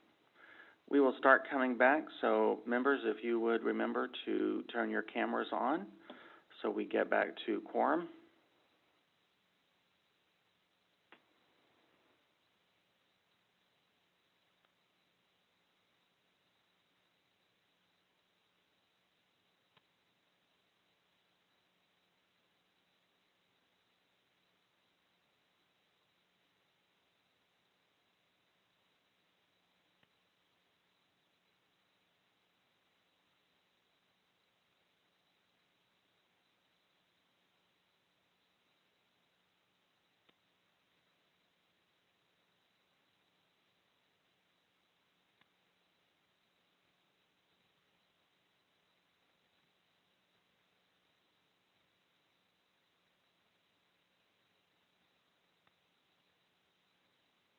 Okay, members, we will call the meeting back to order after our break. Thank you all for turning your cameras back on. Remember to keep them on so that we maintain quorum. Continuing in our agenda, we now go to item number 13, which are our THECB updates. And to get us started, I'm going to turn it over to Dr. Kyla Torrey to introduce all the different groups and updates. All right, good morning, everyone. We have quite a few updates today, so we're just gonna jump right in. Our first update is about our data modernization initiative, and I believe that Deputy Commissioner Lori Fye is on the phone and will be giving us that update. Deputy Commissioner Hi, good Fye. morning, everyone. Can you hear me? Yes, we can. Yes, Kyla, I just hopped on. I had a little trouble, and so I think it's my turn, but stop me if it's not. It's your turn. Thank you. Great. Thank you. Good morning, everyone. And I'm sorry to not be joining you on video. I'm having some technical difficulties this morning, but it's my pleasure to join you. My name is Lori Fye. As Kyla said, I'm Deputy Commissioner for Data Analytics and Innovation at the agency. And one of the major strategic initiatives that I oversee and help support is our data modernization initiative. Now, you may have heard of this in a variety of forums, and we're approaching some very exciting milestones. So I'll just give you a quick overview and sort of tell you, give you an update of where we are and what's in it, what's coming next as it relates to what you all might be doing. We started this work back in June of 2020 during the early days of the pandemic. We are moving the entire data pipeline from submission to provisioning into the Azure cloud using Azure native components, all of which are new to the agency. So very exciting time for us. We have prioritized, we are pursuing this change on parallel paths. So we have been working on the back end technology at the same time we have been at work creating the first visualizations that will be public facing. We're very excited that at the 1st of January, we'll be releasing those first dashboards internally at the agency for quality assurance and user acceptance testing as part of our step, as part of the path along to releasing those publicly later in late spring, early summer. Along those lines, we are also at work overhauling the financial aid data system submission process. That will be the subject of the first truly public-facing release in February or March timeline. So we'll be working with institutions to submit their financial aid reporting data directly into the new pipeline. Again, very exciting milestone and breakthrough for us. Over the next 9 months, over the course of the 9 months in first 9 months in 2022, you'll be seeing a number of new things start to roll out from the agency. We're very excited about being able to, upgrade our ability to deliver information and data out to the field and to take in input and continuously refine those offerings. So there'll be a number of things that are coming online. There are a couple of things that I'll mention that are in the design phase right now. We do, today we provision data basically through the public portal, which is FERPA compliant data, and through ad hoc requests. And we are at work right now designing a couple of other portal accesses that are privileged. One's called the Privileged Data Portal, the other's called the Secure Data Enclave, that give authorized users, particularly our institution partners, an increasing level of granular access to data and reporting tools that we think will be very highly helpful in actually allowing institutions to utilize their own data in new and different ways, and provide a platform for the agency to put out some standard reports that are more meaningful to a variety of stakeholders on institution campuses. So I'll stop there and see if there are any questions.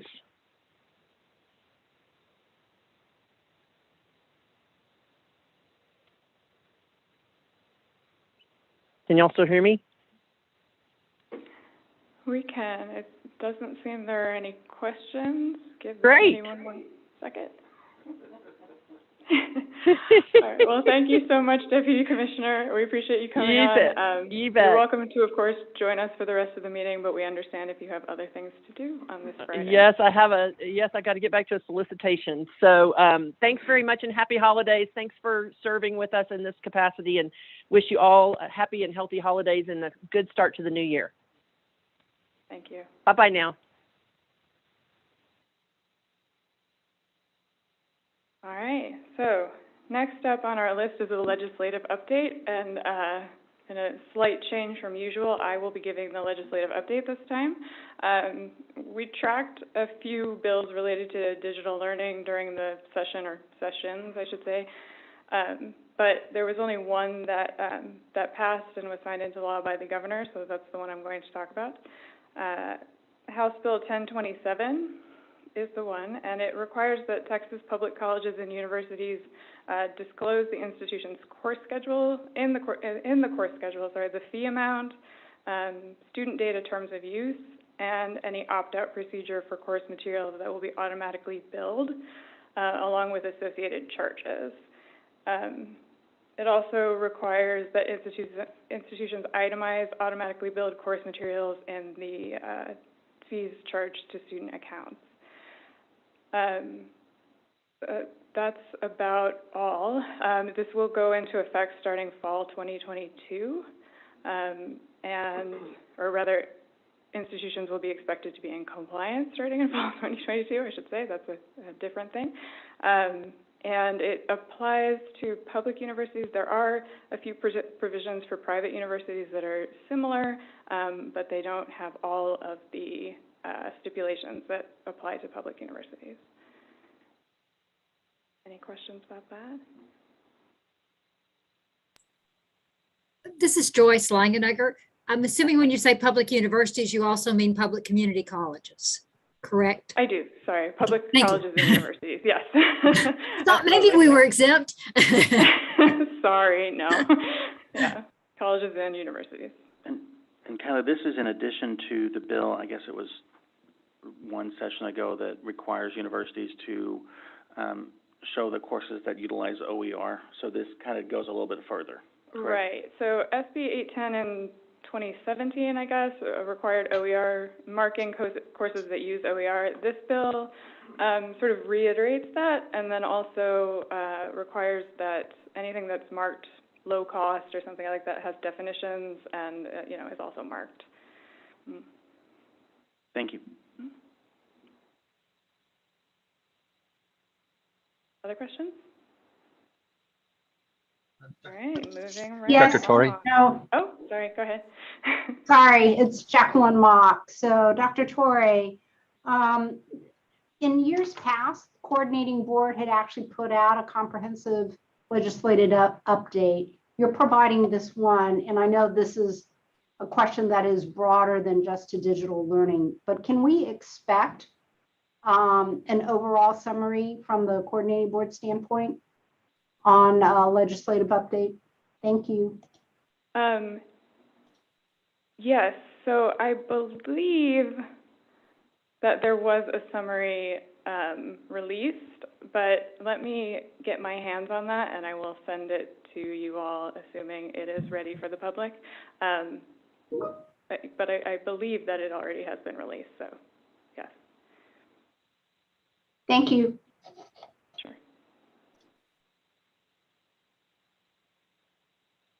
So, Dr. Troy, this is Patrick Flush at UNT. I wanted, what are the implications of this legislation for our institutions?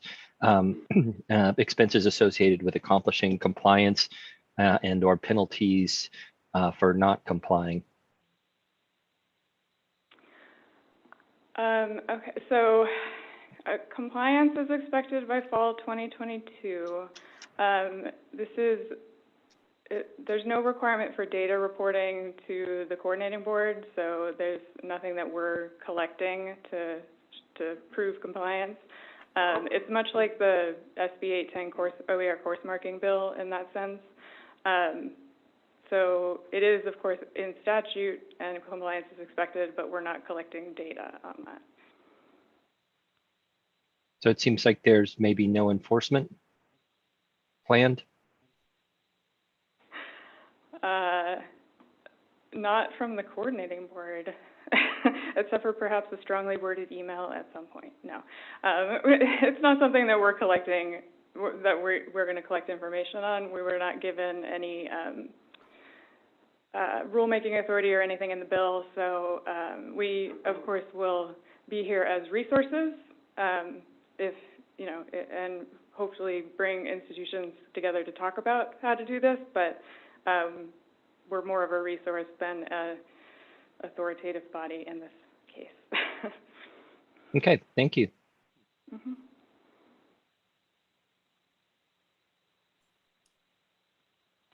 Other questions? This is Rolando from Texas A&M University, Kingsville. Hey, Kyla. No, just going back on Jacqueline Mock, you know, I'm the legislative update for the Council on Academic Technology and Innovative Education for A&M system. So we meet, you know, monthly. So I'll be providing some updates. But, you know, just going back to Jacqueline, you know, providing us with some you know, information I could disseminate to the A&M system colleagues. You know, I do go through the site and cipher things out, but it's a little difficult. But yeah, anything that you can provide, you know, this LTAC, so we could just, you know, disseminate this information to respected colleagues.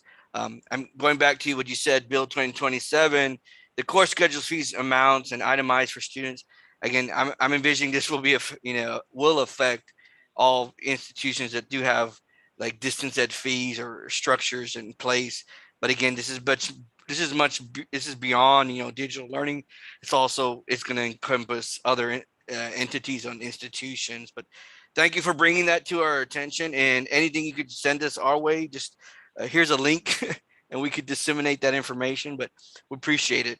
Or if there's a listserv that we can get on that, you know, focuses on this. But again, as we move forward, you know, we count on y'all to provide us these details. But again, I know it's our entities that look at all this information, because there's a lot of moving parts in the system or the state of Texas, and this is just one of those moving parts.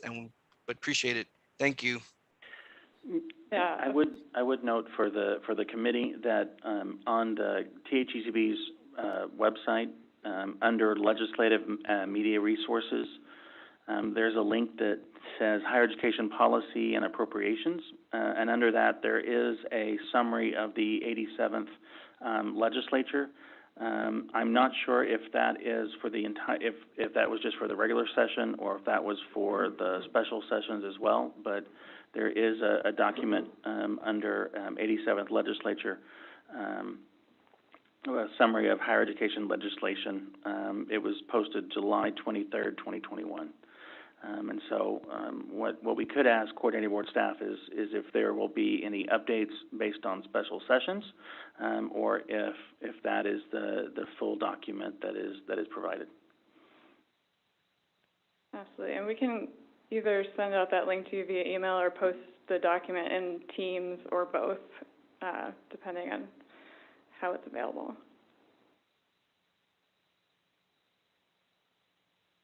Okay, continuing with our coordinating board updates, we'll go now to item C, which is the community college baccalaureate degrees. And this is Jessica Acton. Hi, good morning, everyone. It's great to see all of your faces. So community college baccalaureates, we have a total of 36 approved programs at community colleges across the state.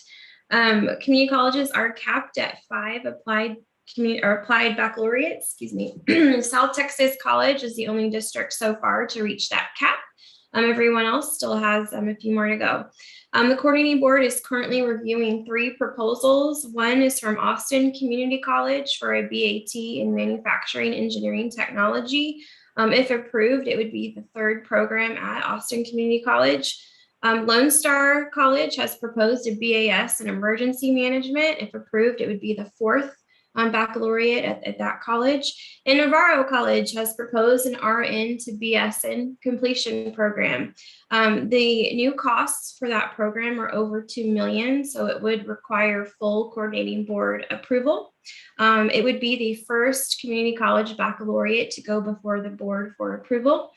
And it would be, if approved, the first and likely only baccalaureate degree program at Navarro College. This is due to House Bill 885, which lowered the required taxable property valuation from $6 billion to $4 billion for colleges wanting a nursing program.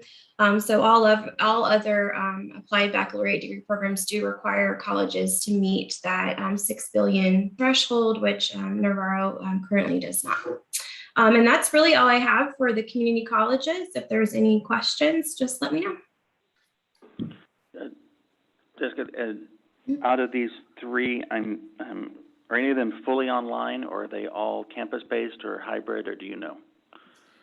I'm not sure for Austin Community College or Lone Star. I do know that the Navarro College, the BSN, would be hybrid. And it would be at the Corsicana and the Waxahachie campuses. Thank you. I would just ask that as the coordinating board has done in the past, if we can include kind of those summary notes that Jessica just gave us in our minutes for this meeting. Dr. Torrey, back to you. All right, thank you, Jessica. Moving right along, we're going to talk about formula funding, and Dr. Andrew Lofters is going to take this one. Good morning, LTAC. We were following the activities of the General Academic Institution Formula Advisory Committee for this year, and we call it GAI-FAC, and they meet each biennium to address the commissioner's charges relating to formula funding as part of the review process for the board's formula funding recommendations to the governor and the legislative budget board. Andrew, sorry to interrupt, but I can't hear you very well. Does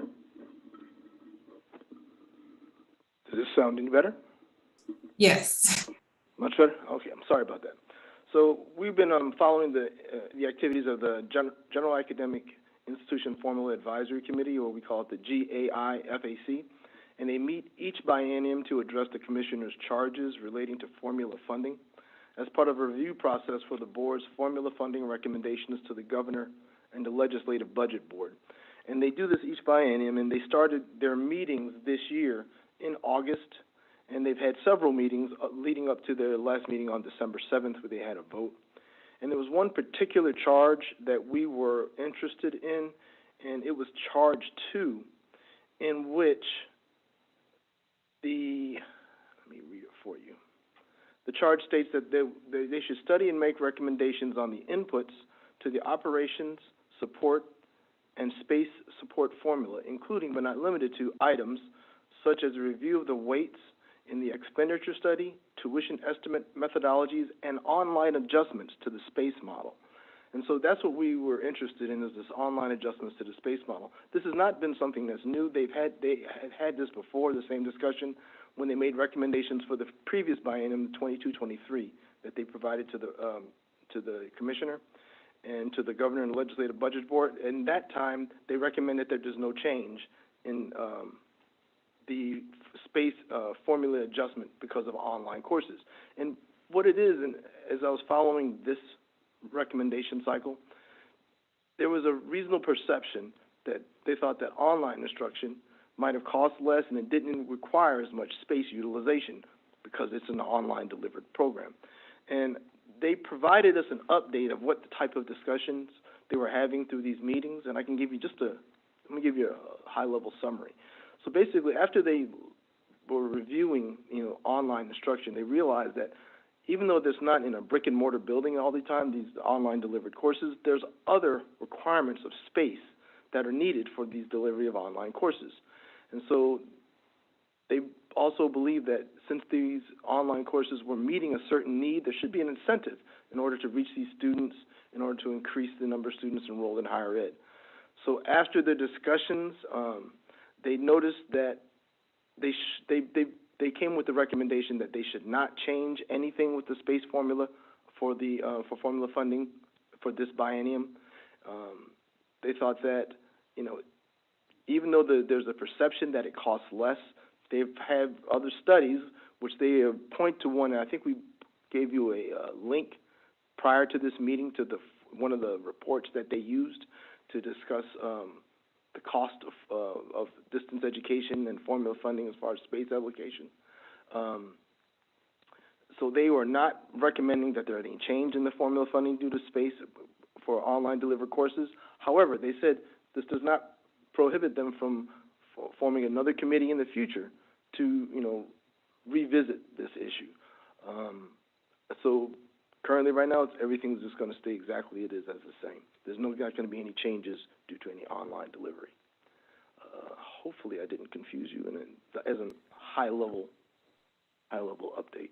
So, Andrew, with the changes we have all had to make with emergency remote instruction due to COVID, with the increase in high flex, hybrid, or multimodal classes, is there any possibility that as the formula funding group meets in the future, that they might be willing to have discussions with either those of us on this committee to talk about the impacts of funding and high flex, hybrid, and online classes, or not to include somebody from this committee on that working group, but at least to open up to maybe some discussions, much like we had years ago between LTAC and GAC and LTAC and the undergraduate advisory group, just so that the groups understand kind of the impacts that some of these discussions might have with online, hybrid, and distance education. And I expected that question, and I would suggest that I bring forth that request or that recommendation to the GAI-FAC facilitator, who is a staff member here at the THECB, just to bring that forth, that maybe would they be open to having one of the LTAC members or the chair or however they want to do it present when they discuss, especially online space allocation utilization in the formula. So that was something I thought that was coming in. Since you mentioned about the pandemic, that was one of the reasons that they decided to keep everything the same, was because they really couldn't tell if there was, since the pandemic started, they were thinking that the data would be skewed because, of all the online delivery that happened during the pandemic. So they decided now they don't want to make any changes based on this set of data. Wait till, a future time to look at that, just to let you know. But I will bring forth that request to them. I would think and open up to the committee for thoughts, but I would think because of all of this, and we all know that costs for online, although you may not have physical classroom space, you're still going to have significant costs in terms of resource allocation, staff time, faculty time, and others as you develop high quality online and hybrid classes. I just think that having the discussion would be beneficial, but I'll ask the committee for their thoughts.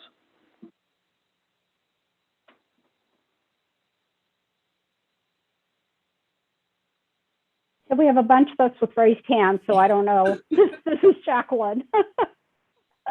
Go for it. You can go My mic is off.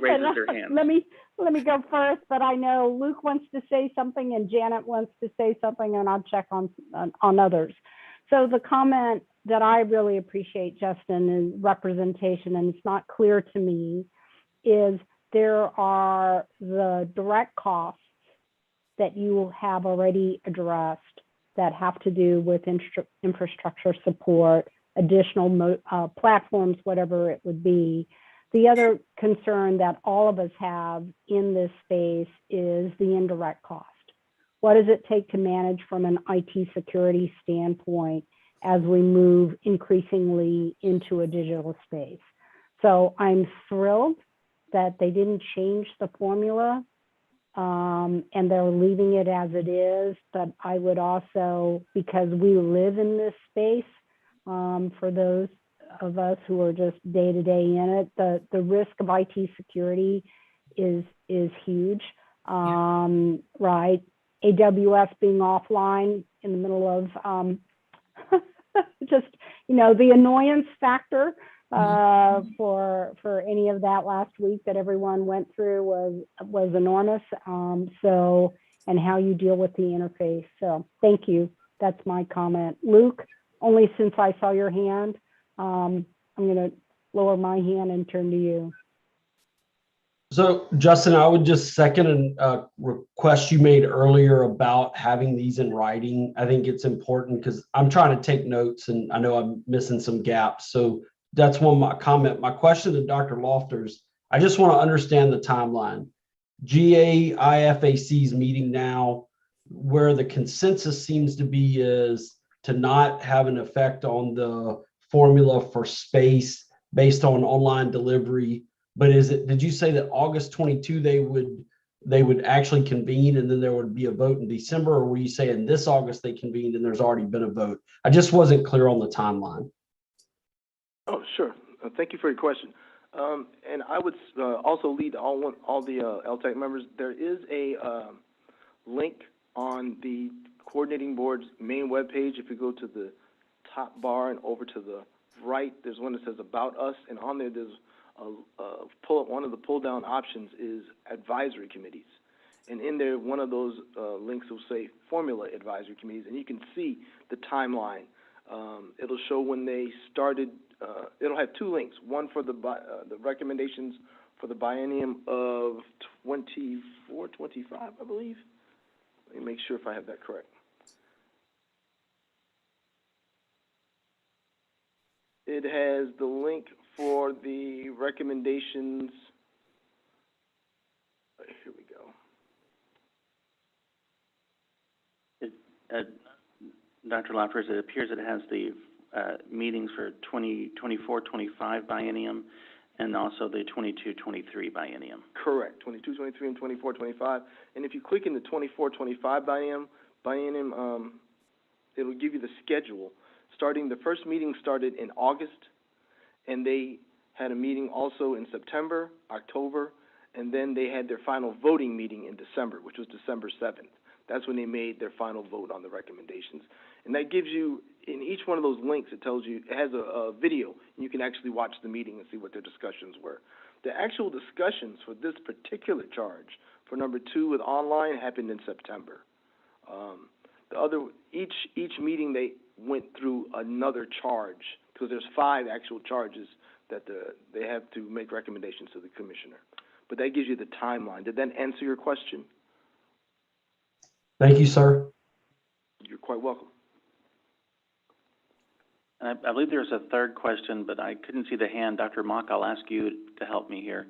I thought that Janet, did you have a comment you wanted to make? Yes, I did want to make a comment, and I actually have a question in terms of, I haven't seen the link or gone on the webpage, but this distance education is just starting to, really boom. It's been going on. It's not anything new to us, but it's something that is going to be pretty significant as we continue to move on as a result of COVID and what we're looking at. What will, I guess, the committee do in terms of preparing for this next phase? What's going on, and how can we get involved in commenting and providing feedback? So I think that's an excellent question. I think that's what we're looking for right now. If the Formula Advisory Group has already really made their recommendations for the next biennium, I think part of it would be that we are wanting to see if they would be open to discussions with us as they continue their work next year for the next round of meetings, or if there's any discussion there, just so that, again, not trying to force ourselves on the committee, but trying to provide some comments specific to the online learning, high flex, and distance education world.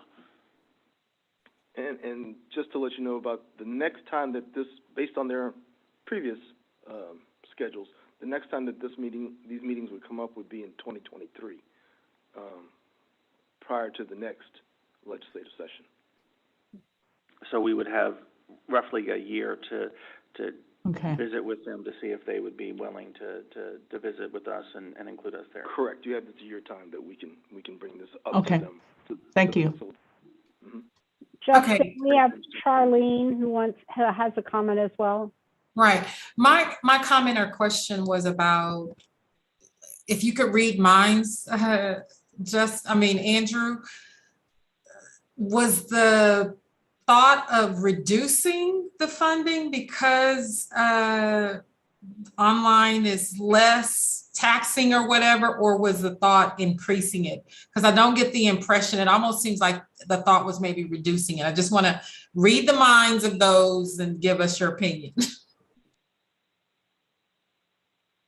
Okay, that's a good question. So it seems when I received some of the feedback from the facilitators and from the committee members themselves, the first thing it said is there was a reasonable perception that it cost less. So I was, you can assume that maybe that the adjustment was going to be lower, but I can't tell you that for certain. All right, all it says is that they had to consider whether or not space allocation for online courses should impact the formula funding. It doesn't say which way or another, which way it was going. When I looked at the actual meetings and their deliberations, they didn't say whether they were going to go up or down. It really was determined. It was really a discussion of whether or not the space allocation should impact it. That's all as far as it went. So I don't want to reach out and take that step without having the definitive proof of that it was supposed to go down or up. I was just going to say that whether or not it should have been impacted by space, for the delivery of online. Understood. This definitely reinforces us needing to be at the table and a part of the discussion to provide input. So thank you. You're welcome. And this is not new. I don't want to date anybody, but there used to be, when I first came to the coordinating board, Dr. Van Davis had just completed a study on the cost of distance education. I believe Patrick was on there on the LTAC at that time, and we had that discussion. Van had brought it up and presented his findings to the board, which basically said that, if I recall correctly, we couldn't really tell whether or not it cost more or less because it depended on where the institution was on the distance education delivery spectrum. Where they were determined how much their cost was, and it was all across the gamut of what institutions said they would have to spend in order to deliver their instruction online. So this is not new. Not only that, but also what they based some of this their discussions on was another report that was done in 2016 by one of the staff here in response to a rider, which was basically looking at space allocation and how that impacts formula funding. So this is not new, and I think it's going to continue on. So like I said, and Dr. Lauder said, we have another year that we can bring this up to the committee's facilitators here on staff, and I'll make sure I'll do that. So I'm just looking at the time, and we still got a number of things to go through here. I think we still have a couple of comments to get through. I believe there are two more here in the group, Rita and then Pam, and then we'll continue with item E on our agenda. I want to thank Andrew for bringing this up and taking forward. One thing to the committee, remember that Andrew is just speaking as coordinating board staff and can't kind of discuss one way or the other, just reporting what has been said. So we'll go to Rita first, and then Pam, and then we'll go to item E in our agenda. With time, I'll keep it brief. I just wanted to say that particularly for the online environment, accessibility issues were already a huge issue in online higher education. And with the growing sector of online distance programming, I think the cost of making sure that online course materials are fully accessible and flexible to meet the diverse student needs are really important. And even if we just look at simple things like video, documents, and presentations, as someone who does work in this space, it's very time consuming and very costly to do it well in a way that actually serves our student populations. And I think that that's a very important high cost factor that needs to be integrated into these discussions. And then the other factor is also the support that might be needed for distance education students. While a lot of support services are available to in-person students, when you're talking about the online distance environment, those services and supports need to be a lot more intentional and structured. And that can be time consuming and allocating staff and other resources. So I just want to kind of add that to Dr. Mock's comment about the indirect costs associated with online education. Thank you, Rita. We'll go to Pam. I was just going to address what Andrew said. I believe I was on the committee back then, Andrew. And, you know, there's a misnomer about it costing less online because so often we share the same faculty. The faculty are online and they're on campus, but the modality has changed. And we all know the expenses, as Rita pointed out, that come along with that. So, you know, back when Van did that study, he wasn't really able to pinpoint the cost of distance ed because it's so intrinsically woven with what we do on campus, including the replication of services, but in a different way. So I would be shocked to find that it was actually cheaper to be online. So I'm glad someone's looking at it, and I hope we get representation. Excellent, thank you. Patrick, I see you've got your hand up, so I'll let you close out this item for us. Sure. I was raising my hand as you were saying two last questions, so sorry about the addition. I just wondered if it would be helpful to have a resolution from the committee for involvement. I've heard it from multiple colleagues that we feel that is very important to make sure that we get that right so a year doesn't go by and then, you know, they're making decisions. And sometimes leadership changes in between those times in multiple committees and staff roles. So if we had something formal, that might help to make sure that this is still on the table and expressed as an interest if we formalize it as a resolution, but would take input from committee as well as staff on that. Thank you, Patrick. We actually have on item 14 kind of a discussion of that, so I will come back to you when we get to item 14 on our agenda. So excellent, thank you. Continuing on into the TAGCB updates, we'll go to item E, which is the digital learning update. And this one is me. All right, so some updates from the digital learning division and the work that we've been doing since the last quarter. First of all, our second iteration of the OER landscape report has been released as of this week.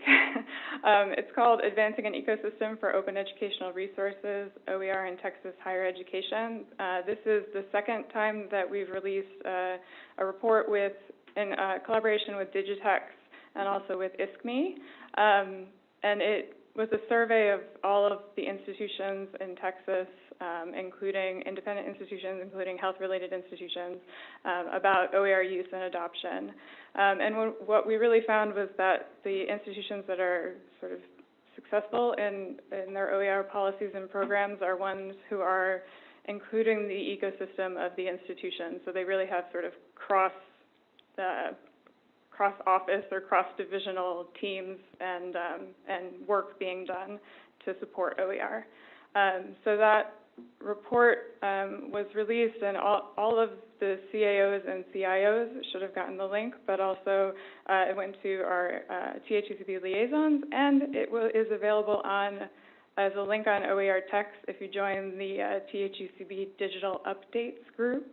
So, and I didn't mean to say that all of these links that we mentioned, I will send out to you all after the meeting so that you can have them ready in your inbox. Also with our OER work, we've been doing a lot of focus on OER work. We had our second OER Core Elements Academy in collaboration with ISKME this November, and actually the work is being sort of finished up for that now at the end of the month. We plan on having some more academies, both in an advanced skills academy and what we're calling a creator community, where people who are sort of farther along in the creation of OER can get together and collaborate on that. We will also have a resource for the resource retreat, which will be more of a sort of probably a 2-day training the trainer type retreat, where people will learn how to sort of advocate for OER on their campuses. And that will probably be in the summer. The Advanced Skills Academy will be maybe the spring, and then the creator communities maybe early summer, maybe June. All of these dates are tentative thus far, but we will be releasing them sort of officially in the spring.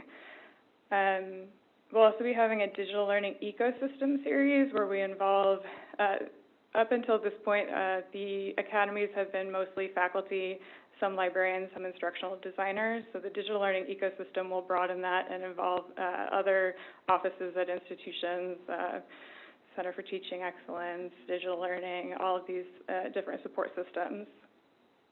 And then we are also working with ISKME on a gap analysis research report for workforce education course manual courses to see what sort of OER is available at this point and what sort of needs to be created in order to address those courses.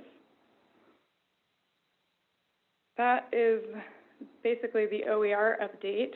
I'm going to go on to talk a little bit about the LTAC Clearinghouse, which we've mentioned to you all before. This is our digital learning clearinghouse that we're building in order to be a space for resources, community, and programs related to digital learning. We are going to be shifting scope a little bit in that we are going to focus first on the educate portion, or the portion that is for faculty. Our services have mostly been focused there that we've been working on thus far, as well as our programs. And so we're going to focus on building out the educate portion of LTAC in the first year, and then in subsequent years we will work on learn for students, drive change for institutions, advocate for employers, innovate for researchers, and lead for the horizon.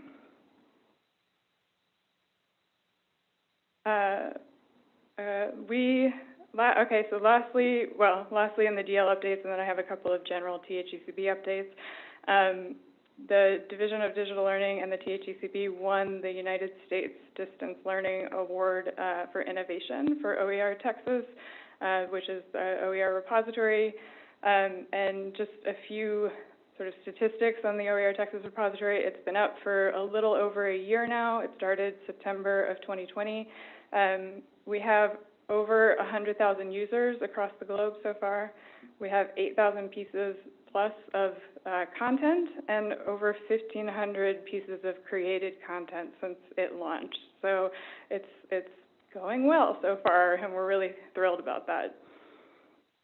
Lastly, a couple of just general THUCB updates. It would be remiss if I did not mention that our own Dr. Lofters has been appointed Interim Director of Research and Grants after Reinhold Cornelius has retired. So congratulations to Dr. Lofters. And then my second announcement is that Stacy Silverman, who was our Assistant Commissioner for Academic and Health Affairs, is leaving us for the Texas A&M system, where she'll be Assistant Chancellor for Academic Planning and Policy, I believe is the title. So we will miss her, and she's a wonderful person and a wonderful colleague, and it will be sad to see her go, but we look forward to working with her on the other side. So that's all for DL. We're going to move on to unless there are any questions about any of the digital learning updates, sorry. I'd just like to say, just for our notes, to note the congratulations to the DL division for their award, and also thanks to Dr. Silverman for all of her work on behalf of this committee over the last number of years, and also congratulations to Dr. Lofters for his promotion, and we look forward to working with him in the new role. So that will take us now to item F in our agenda. And this will be Dr. Lofters. During your last meeting, you voted to send a recommendation to the commissioner to consider extending the grace period for the reporting of distance delivered courses. The commissioner had extended an accommodation for institutions that they could offer courses online through online delivery without having to report them as online up through December 31st of this year. Then after that, if they wanted something to be permanent, they would have to notify us through whatever process that we have in policy. I am pleased to report to you that through the help of Deputy Commissioner Ray Martinez and Dr. Dakota Doman and Dr. Ginger Gossman and Dr. Michelle Singh bringing forth your recommendation, the Commissioner has approved your request, and we will the grace period will be extended through the end of this academic year, as you recommended during the last meeting, through August 31st, 2022. I will pass it over to Dr. Torrey to talk about the communication plan. So this is a very recent change. And last meeting, you all voiced that you wanted to create some tools to assist institutions as they navigate their transition to intentionally designed digital programs. So I'd like to have a bit of a discussion about that and see if you have any recommendations for how to go along that path. We're planning on partnering with organizations and institutions to develop a program for this purpose. So we'd love any recommendations that you have on that. I'll start and just say one thing that we've talked about at my institution is that if this is extended, as we think back to the students that have been impacted over the last couple of years with COVID, we look at something that might be catalog specific, so that if a student came in during a catalog that was impacted with COVID over the last couple of years, and they may have taken too many hours online, and if the institution really doesn't want that degree to be an online degree, we look at that. So that's been a concern at my institution, and so possibly a thought around the catalog years in which students were enrolled might be beneficial.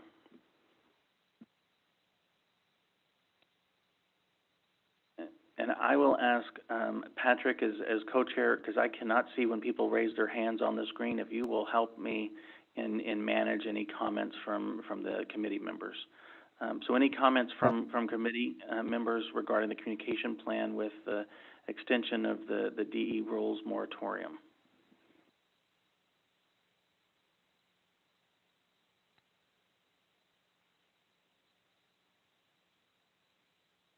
I'm not seeing any, Justin, so far.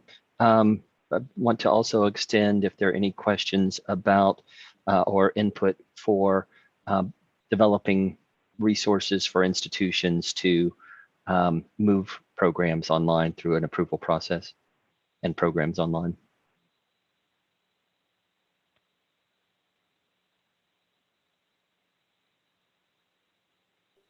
I'm not seeing any hands raised. Oh, did somebody have a comment? No, that was me. Okay.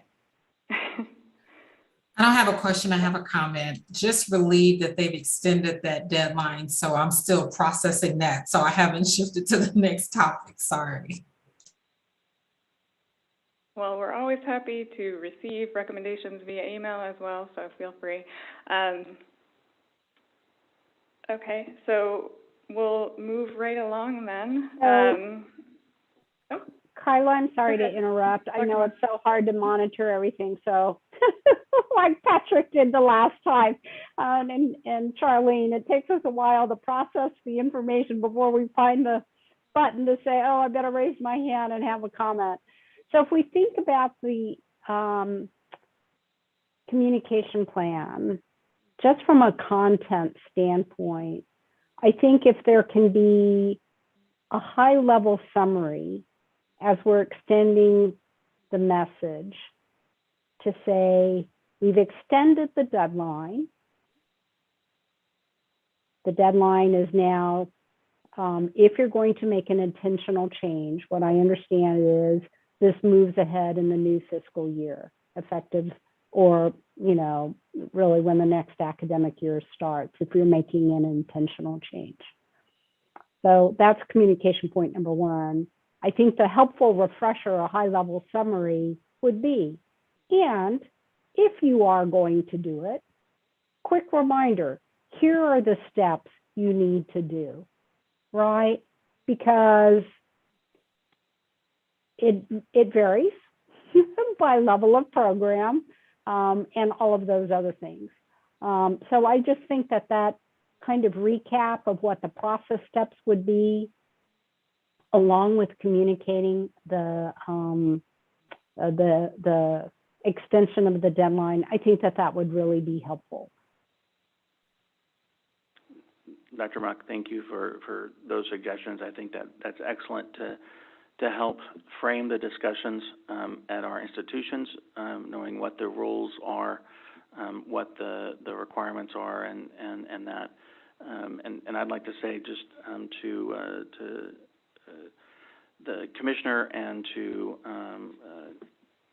Deputy Commissioner Martinez and to Dr. Singh and Dakota and all those working on this, we appreciate you taking our recommendations and understanding our concern, and we think this is a great outcome that will allow this moratorium to stay in place until the end of the academic year. And with Dr. Mock's suggestion on what could be included in a communication plan, I think will be very helpful as we look forward, as we move forward.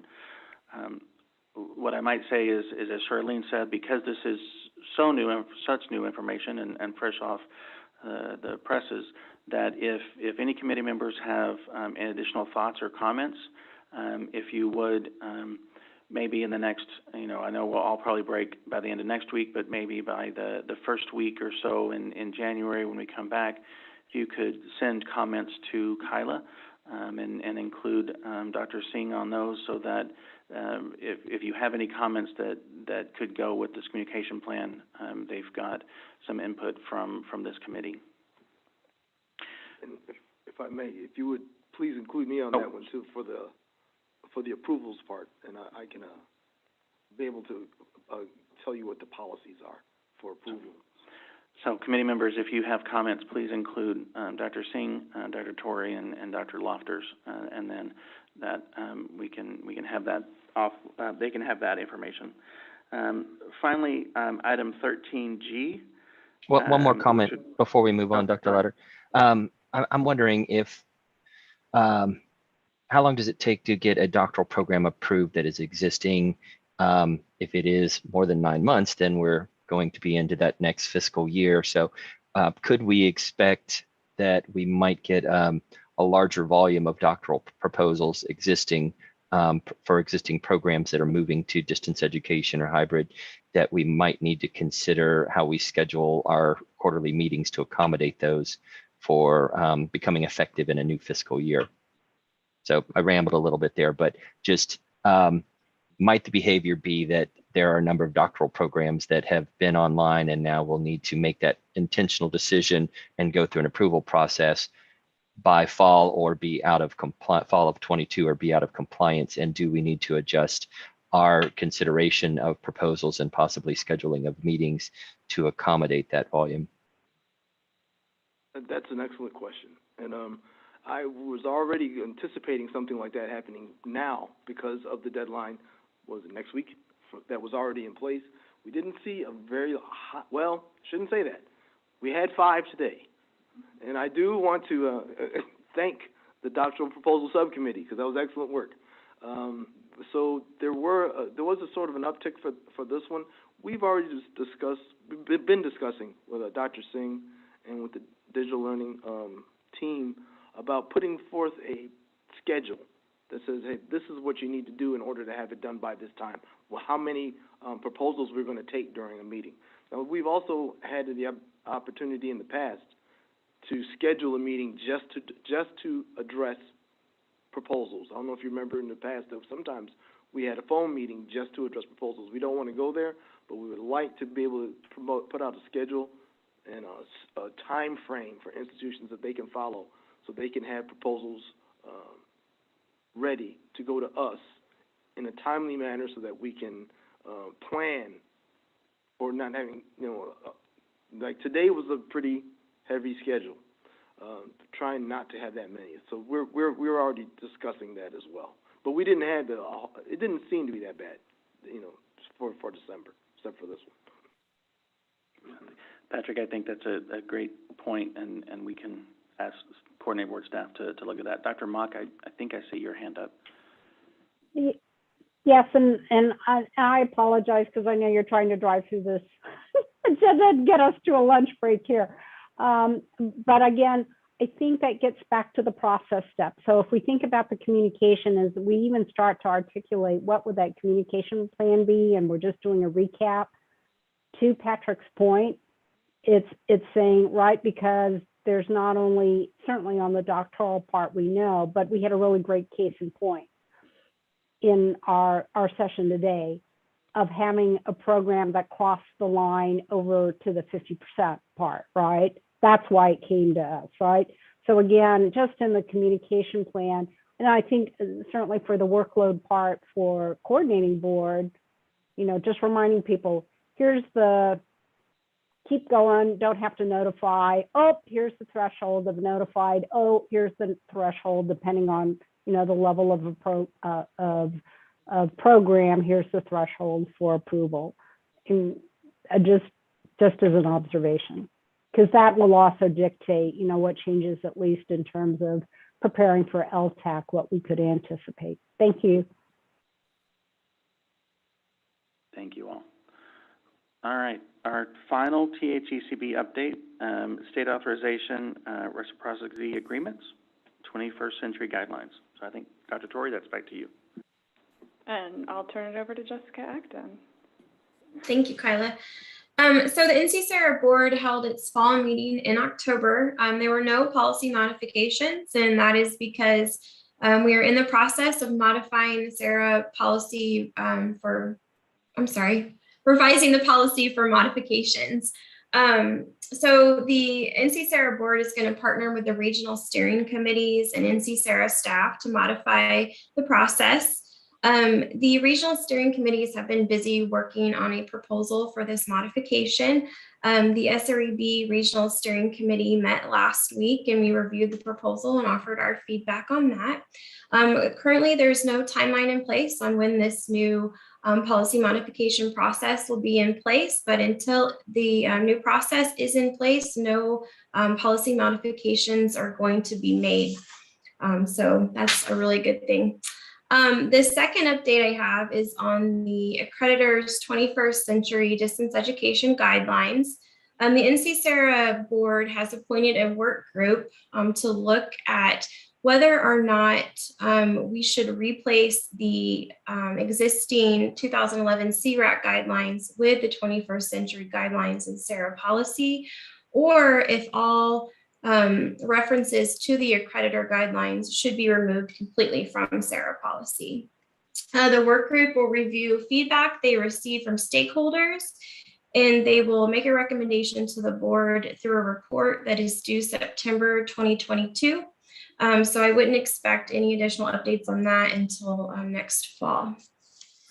If you're curious about the members that were appointed to the work group, it includes individuals that represent each region.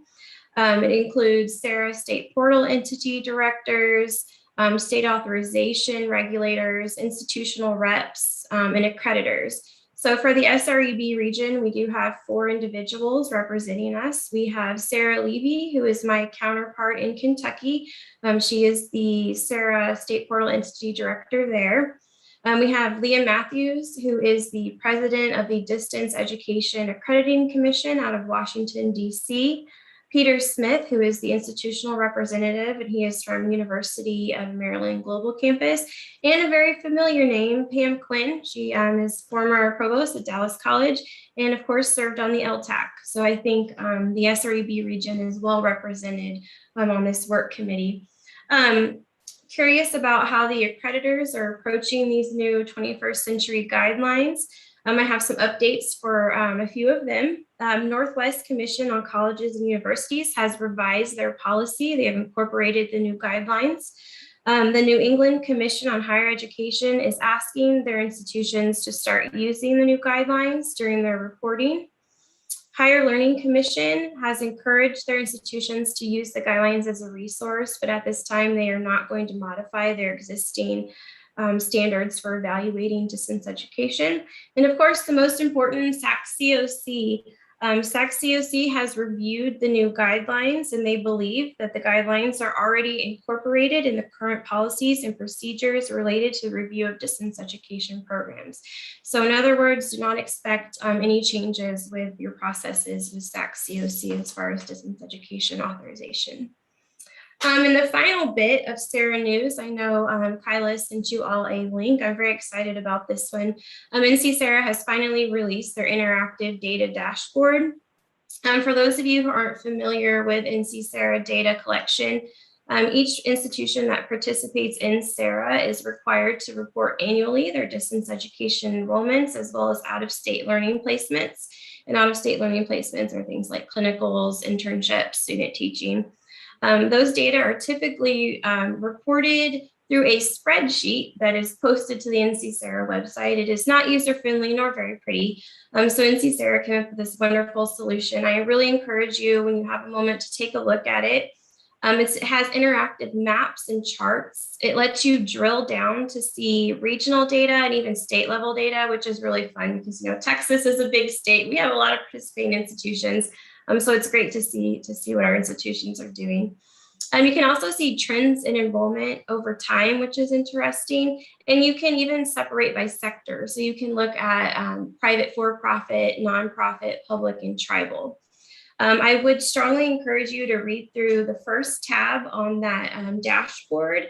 It's called Instructions and Definitions, because NC SARA has only been collecting data since 2015. And in those initial years, it wasn't really great. We had a lot of institutions that either didn't report, and the things that have been reported have changed since the beginning. Like in the first couple of years, I think the institutions did not report in-state placements, only out-of-state distance placements. And of course, those first couple of years as well, the out-of-state learning placements were voluntarily reported. So just make sure you read through that so you have a clear understanding of what you're actually looking at in that dashboard.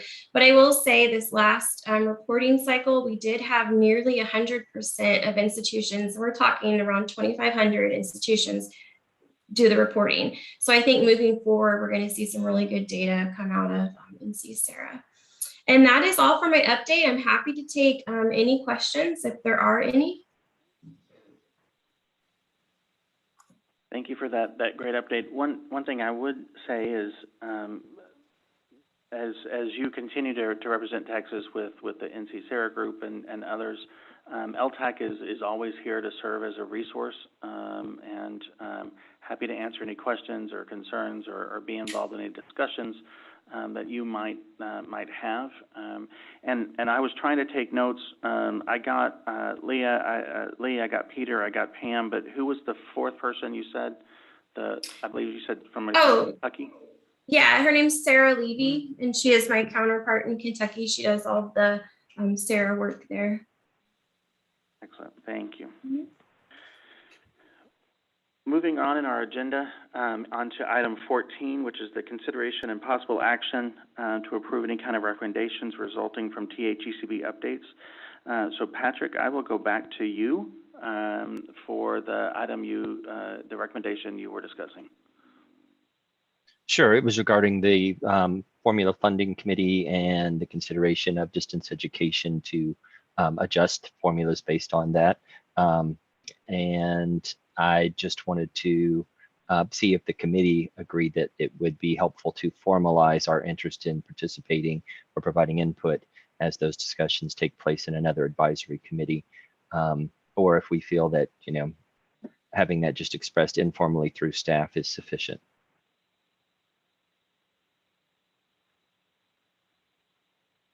Would a committee member like to make a recommendation, or do we want to leave it to coordinating board staff? Can you restate what you're trying to achieve? I'm not very clear. Sure, be happy to. So the concern was that the meeting where this is going to be picked up and discussed again is in 2023. It's over a year away, and so we may want to formally communicate something from LTAC expressing our interest in participating and providing input into those conversations, especially considering that, as Dr. Lofters expressed, that the reasonable perception of that group was that distance education costs less, and I don't think that we agree with that. I don't want to speak for the rest of the committee though, but as Dr. Finley Atkinson pointed out, just one sector alone, the increased attention that COVID has brought to accessibility and doing it well is a big cost center. And there are others, while not requiring physical space, require resources to support technology and to train individuals to use it effectively. And just feel like we would, if anybody should be providing input in terms of an advisory committee on that, it should be this group, and whatever we need to do to make sure that happens, we should do. So whether that is having a formal resolution that would be carried forward saying we would like to be involved and provide input, or whether we decide that a resolution isn't necessary, that our staff colleagues at the coordinating board can carry that interest forward on our behalf. So I think, Luke, the question is, do we want to make a formal recommendation, or do we want to ask coordinating board staff to keep it more informal? That's correct. I think if a resolution will help the coordinating board staff with whatever arguments they would want to present, then we would do it. So I would like to make a motion that we provide a resolution to the coordinating board staff that they can use as they see fit. I second that motion. Okay, we have a motion from Pam, and we have a second from Jacqueline that the coordinating board staff have a resolution from LTAC expressing our desire to be a part of the conversation regarding formula funding when it comes to distance education, online education, with the formula funding committee the next time. So we have a motion, and we have a second. All those in favor of this resolution, please signify by raising your hand.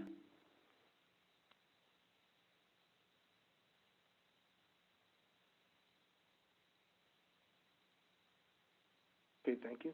Any opposed, same sign. And any abstentions? Okay. Thank you all for that, and that will be included in our summary notes for the next meeting. Moving on in our agenda, we've got one other item, and then we will break for lunch. So we've got the definitions and standards working group, and I will turn that over to Patrick. Thank you, Dr. Lauder. I'll keep this relatively brief. There's not been a lot of work that has happened since our last LTAC meeting. We did have the individual working groups meet immediately before that meeting.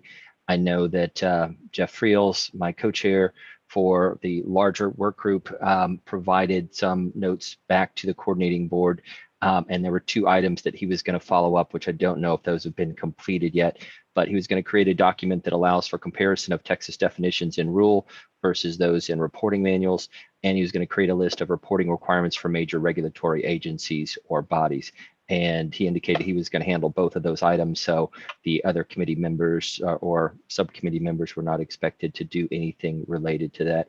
The other members included Ruth Chisholm, Aaron Warham, Charlene Stubblefield, and I think there was also a guest from Sam Houston State University.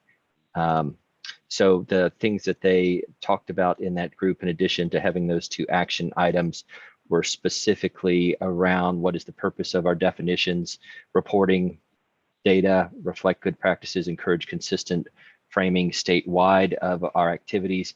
Areas of particular discussion were definitions around face-to-face courses and definitions of instruction, including distinguishing online and hybrid from face-to-face, as well as the question of HyFlex and whether we should develop a definition around HyFlex for consideration and adoption.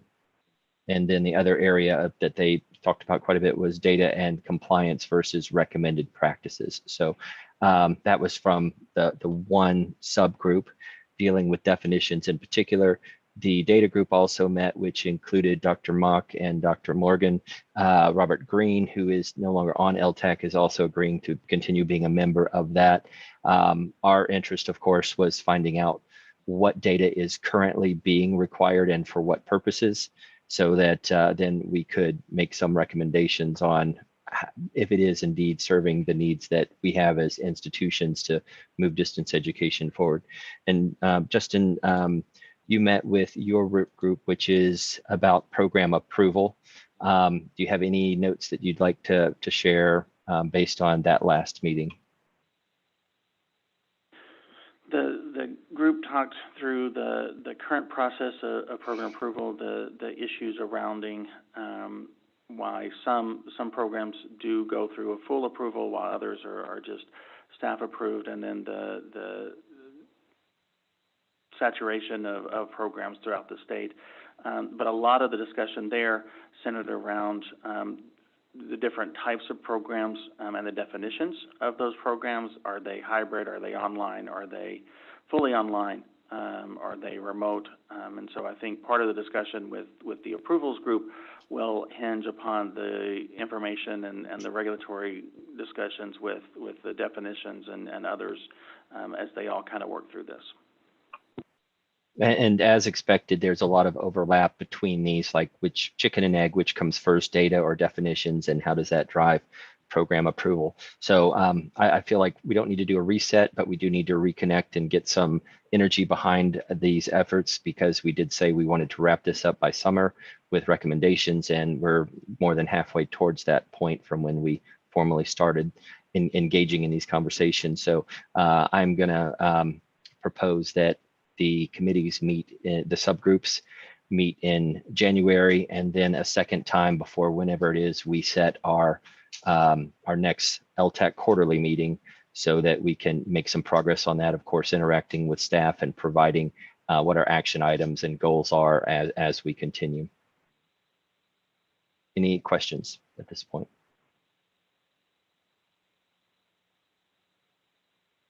Thank you for that update, Patrick. And sure, thank you. As a chair of one of the subgroups, I agree that we need to get back together and look forward to your communication and Jeff's as we move forward. So the next item we have on the agenda is our lunch break and the working group sessions. My understanding is there are 3 working groups that will meet, and I believe we'll be sending people out into breakout rooms within Zoom to do that, and that would be the OER group, and I'm just using shorthand titles, not the full titles of your committee, so excuse me. The OER group, I believe the doctoral proposal subcommittee is going to meet with coordinating board staff. They have some questions there. And then Patrick's research or survey and data committee will meet. Hopefully folks have went ahead and pre-registered for that. It is now 12:45. we still have a couple of items on the agenda for after lunch, but I want to give us plenty of time for a lunch break and also working group discussion. So what I would say is by 1:50, about an hour or so, we will come back as the full LTAC to discuss work groups and the lunch working group that we had, and then we'll continue with the last few items on our agenda. So we'll stand adjourned until 1:50, and the coordinating board staff will start to move folks off into their working group Zoom breakout rooms, and so please feel free to grab something to eat real fast and then get ready to work with your working groups. So we stand adjourned until 1:50.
There we go. All right. As folks start coming back. Sorry, I need to leave. For some reason, this is Joyce. I cannot do my video. It says the host has stopped it.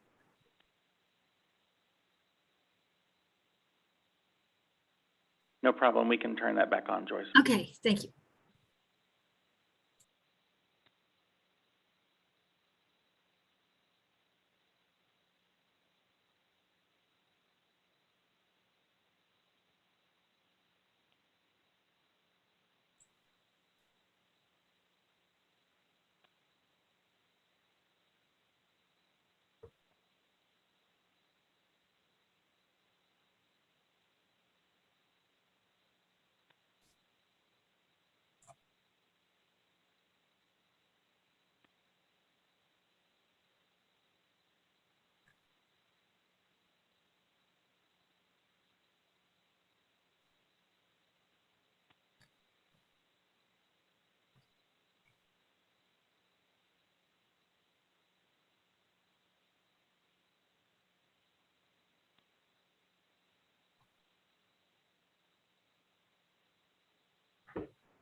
Oh, okay. I think there are still a couple of folks coming back. I know a few people had some other commitments that they had to get to at lunchtime, so they may be back. They may, I'm not sure. So let me see, let me count, see where we are. 16. So we're good? Okay. All right. Welcome back. I will call the meeting back to order after our work group session and lunch break. Hopefully you had a good lunch break and also a good discussion time with working groups. So moving forward in our agenda, it takes us to item number 17, which is work group session reports. And so we had 3 work groups that met today. We had the OER group, the doctoral proposal subcommittee, and then the research and survey groups. So I'd ask for the chairs of each of those 3 committees or a representative to go ahead and make a report. So let's start with the OER group. Hey, this is Charlene Stubblefield with Prairie View A&M University. Rolando Garza is the chair, but he was one of the people who could not return. So with the OER group, very good discussion. And it was stated that sometimes with OER, we're spreading too thin, and sometimes being spread too thin, you don't get a lot done. So it was a thought of let's focus on core curriculum OER ready in the next 2 years. Beginning to think about that type of a recommendation. So, and for undergrad only, we're going to leave grad alone, but let's focus on those, that area. It was understanding, we want to, just like you guys are reviewing the distance learning definition, we want to go back, especially after pandemic, and review the Texas Code, Education Codes, section 51451, that's the OER definition that a lot of people are referring to. Does it need any updating or any recommendations from LTAC? The other questions, we have a survey, somewhat of a survey that we'd like to put together. So some of the questions are things like, does your institution, are students able to access when they register OER courses? And we know a lot goes into play for that to occur. If your institution does it have a definition of OER? When students register, does it actually define the different levels of OER, the inclusive access versus low cost versus no cost? Are those definitions there ready for students? Some of the other things, there's the now information about a repository. Now I know Kyla, you talked about it earlier, where we know that the coordinating board has a repository, but some people are using their learning management systems as a repository, but that's a question we'd like to know on the survey. What other repositories are you using? There's lots of free ones out there. They've really gotten developed really well in the last 3 years. So that's a question. And then even the scalability, the return on investment in some of the OER content, was it worth it to develop all of that, you know, for this specific class? Did you get the return on investment? What are students' ratings scales of some of this content? So our plan is to meet outside of LTAC. We'll meet the last week in January. We'll establish that. We were wanting to meet in November. We could get our schedules together. We're going to do that. And that's basically what the OER committee discussed. Excellent. Thank you for that work. I think, you know, talking about a survey, I know Kyla and the Digital Learning Group have done a couple of different surveys. So it might be that some of the information is available and just needs to be mined. So what it might be is if the working group decides to have a meeting in January, which is just fine as long as there are less than 12 LTAC members present, which I think there are. I would recommend that you invite Dr. Torrey to be a part of that discussion, or Dr. Singh, or both, just so that they can talk to the group about the work that the Digital Learning Committee has done, or Digital Learning Division has done, in terms of a survey and some of the data they've pulled. But I think that's great. That sounds good. That was actually one of our agendas, and I forgot to include it. Thank you for reminding me. Thank you. I would love to be invited to your meeting. I will look forward to it. Thanks. All right, Kyla. I'm just volunteering you for stuff. All right. So thank you for that update and report from the OER group. Now to the doctoral proposal subcommittee. I know there was a discussion going on with Kyla, so I'm not sure if Dr. Mock, if you want to do a quick update, or if we need to go to Dr. Torrey. So I can do a quick update, and wherever I butchered it, I'm going to ask my colleague, committee members, subcommittee members, or Kyla to embellish. We used our session more as a built-in focus group to provide responses to some ideas that Kyla presented to our subcommittee about OER resources that could be made available in the topic, or on the topic, of instructional delivery and design for online learning. Would that be of value? How could you make it available? What would be the point in doing that? Where are the audiences across the constituent organization that coordinating board serves? Who could find benefit from those types of resources? So it was really an interesting conversation of, you know, how can you make content available? How do you create communities of practice? Pros and cons of, if you had a sequence of courses or modules available, do you just stop there? Not wanting to necessarily say that you get a certificate of completion because it's not known what that certificate of completion might really entail, but just raised a lot of great questions, and we were happy to provide perspective to coordinating board staff. So that was really our discussion at a kind of high level, but Julie, Janet, I'm just looking at Kyla and Joyce, Michelle, anything else that you wanted to do to embellish on that?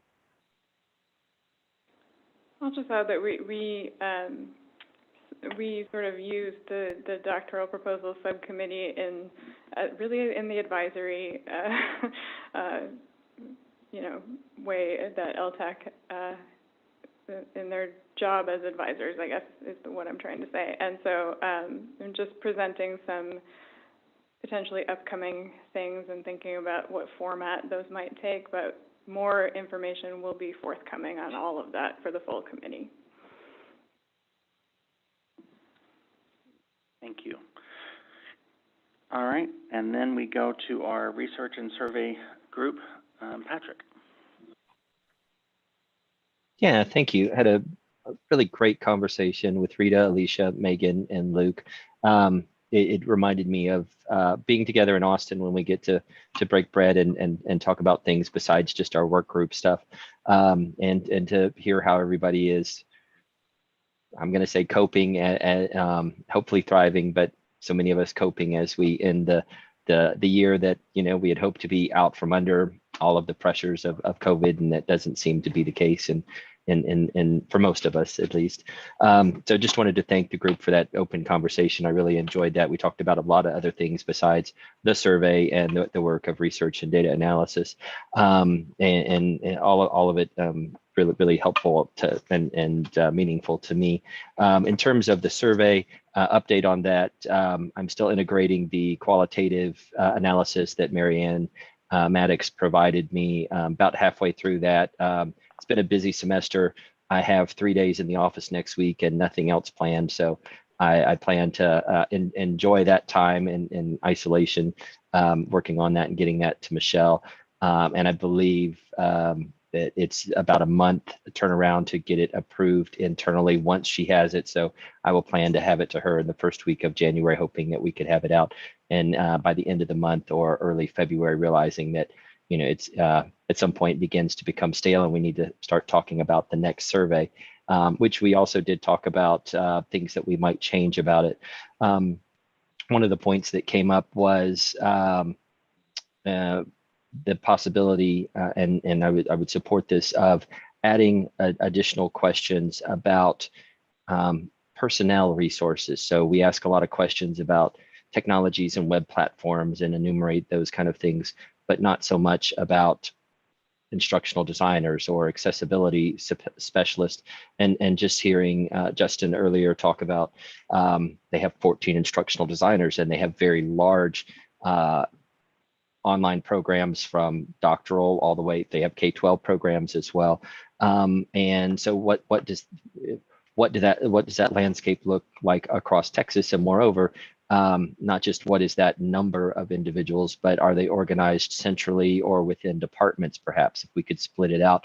And then also, Rita suggested that we look at what is the ratio of staffing per courses, or per SEH might be a better type of granular measure there. And we already have that type of information that institutions report. So if we could look at combining survey information with existing data that's reported to the coordinating board, then we could produce something even more meaningful, like a ratio of institutions with this many instructional designers on average support this many SCH, knowing that there will be outliers on either side, and being able to look at those distributions and going, gosh, we're doing a lot with a little. We need to have some more so we could be up here with some of the other programs, et cetera. So that is something that I'm recording to take into discussions for the next version of the survey when we get there. And Luke also suggested looking at the Chloe instrument that on online program. It's a national survey. He noted that in the one that was completed earlier this year, they had left out some questions about FTE of instructional designers and so on in order to make room for COVID type questions. And so I'm going to research that and see if some of those questions from Chloe might be good ones to inform adding questions to our survey inside of Texas. And I probably left something out, so I certainly am going to give the opportunity to the other committee members to remind me of what I've forgotten. Or anything else notable you want to mention that isn't related to the survey. All right, any questions from the LTAC committee at large?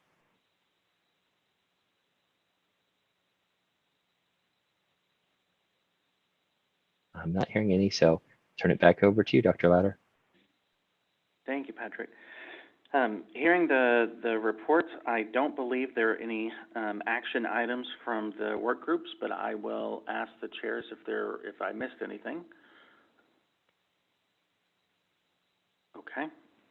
seeing none and seeing no hands raised, we'll go on to our next item on the agenda, which is item number 19, which would be discussion of future agenda items and meeting dates.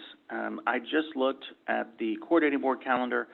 So CAUSE will meet at the end of January, so that's why we're meeting now for anything that goes to them. And then CAUSE will meet again on April the 27th.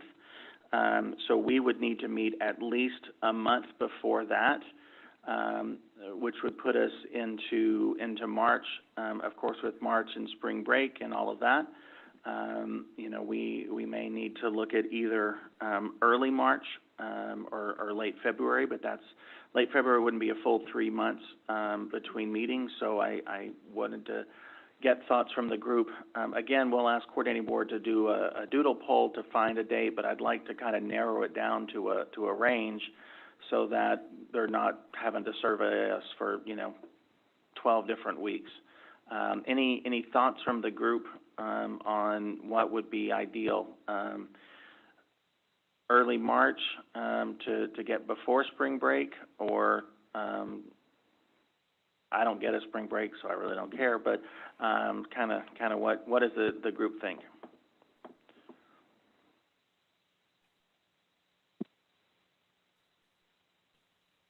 Justin, oh, sorry.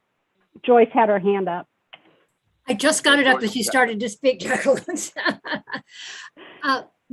My preference would be late February, just because I have a lot happening in that first 2 weeks in March. Okay. Jacqueline and then Luke.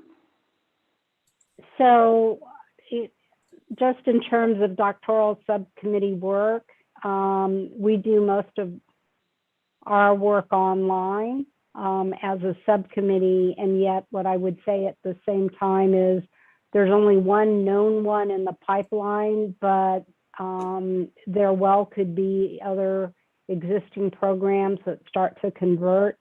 So, sorry, Joyce, I'd go the other way. Okay. So we now have choices of two extremes, and Yeah. Luke's probably going to go down the middle. No problem. Luke, I think you had your hand up. If we could just stay away from the last 2 weeks of March. That's, yeah, any time before that or after that, just those 2 weeks. Okay. Any other strong feelings one way or the other? What we can do then is ask coordinating board staff, one, because we'll have to use the boardroom again to see what works, and then maybe pick a late Friday in both February and then a couple of an early March, and see what the majority of the committee can do, so that we, of course, have a quorum and work through that way. I'm looking at coordinating board staff to make sure that works with them. They're good with that. Okay. So we will do that. Now, to talk about future agenda items, of course, we will keep our coordinating board updates, although we probably won't need legislative updates because there won't be, I guess there could be, but we hope there's not another special session. Probably not, and possibly an update from Dr. Lofters with formula funding, but maybe not, we're not sure. So I think if we keep most of the coordinating board updates, and then of course our doctoral proposals that we know we have at least one that will come before the committee. And then Patrick, I think I remember earlier you said that we would try to get the definitions and standards group back together before the next LTAC meeting. So then I would imagine those groups will have some reports and some updates for us to do as well. And then our work groups, I would actually, Patrick, if you're okay with it, if you think you will have the report for LTAC on the survey for late January, would you mind having an agenda item on our full agenda at our next meeting to kind of walk through the report that you're putting together? No, I'd appreciate that. It's not actually a work group? Okay, perfect. So I'd like to go ahead and add that as a separate agenda item, so we have some time to look at that and probably discuss it before we break out into work groups again. other thoughts and ideas for agenda items at our next meeting? Dr. Mock. Not so much an agenda item, but a protocol in terms of meeting location virtual through the rest of this fiscal year. Are we planning to do this blended format, or has the coordinating board taken a position that they want to increase more in-person presence of the? That is a great question, and I was supposed to bring that up, and so thank you for reminding me. We did talk about that.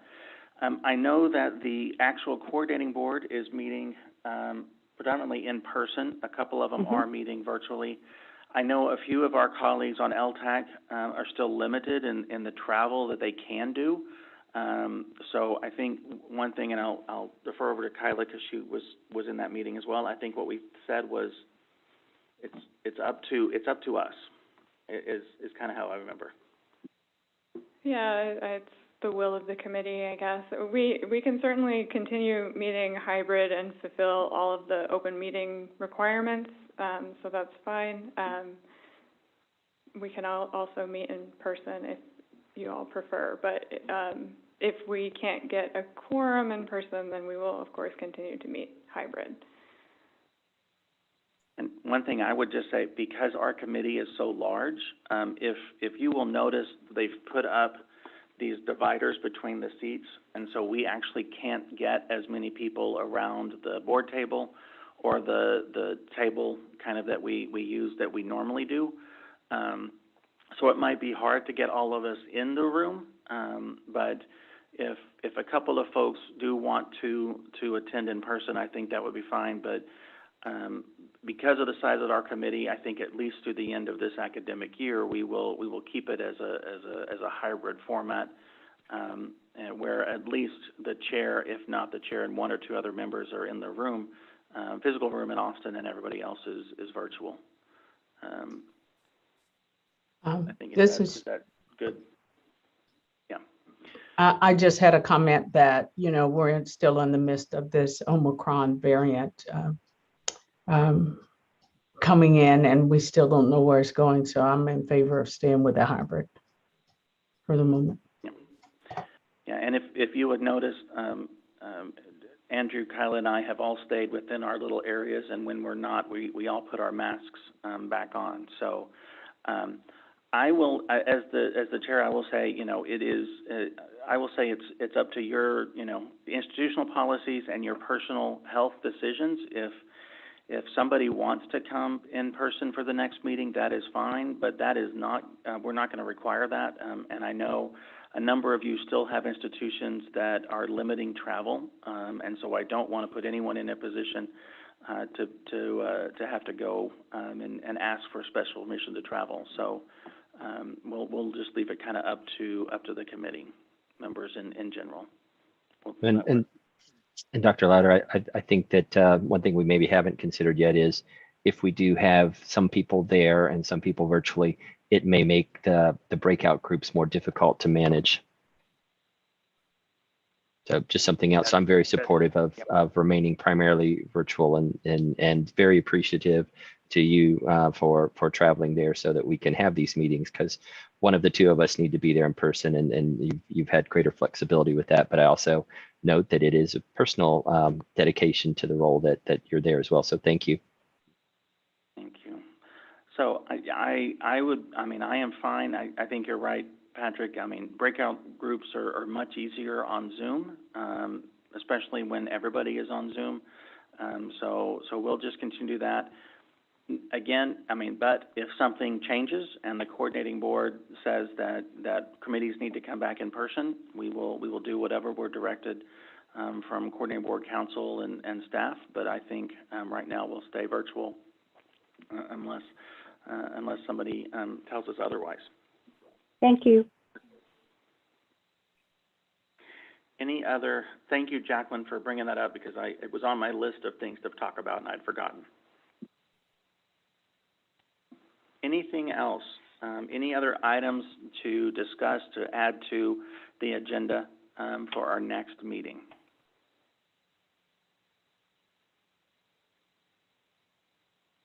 Okay.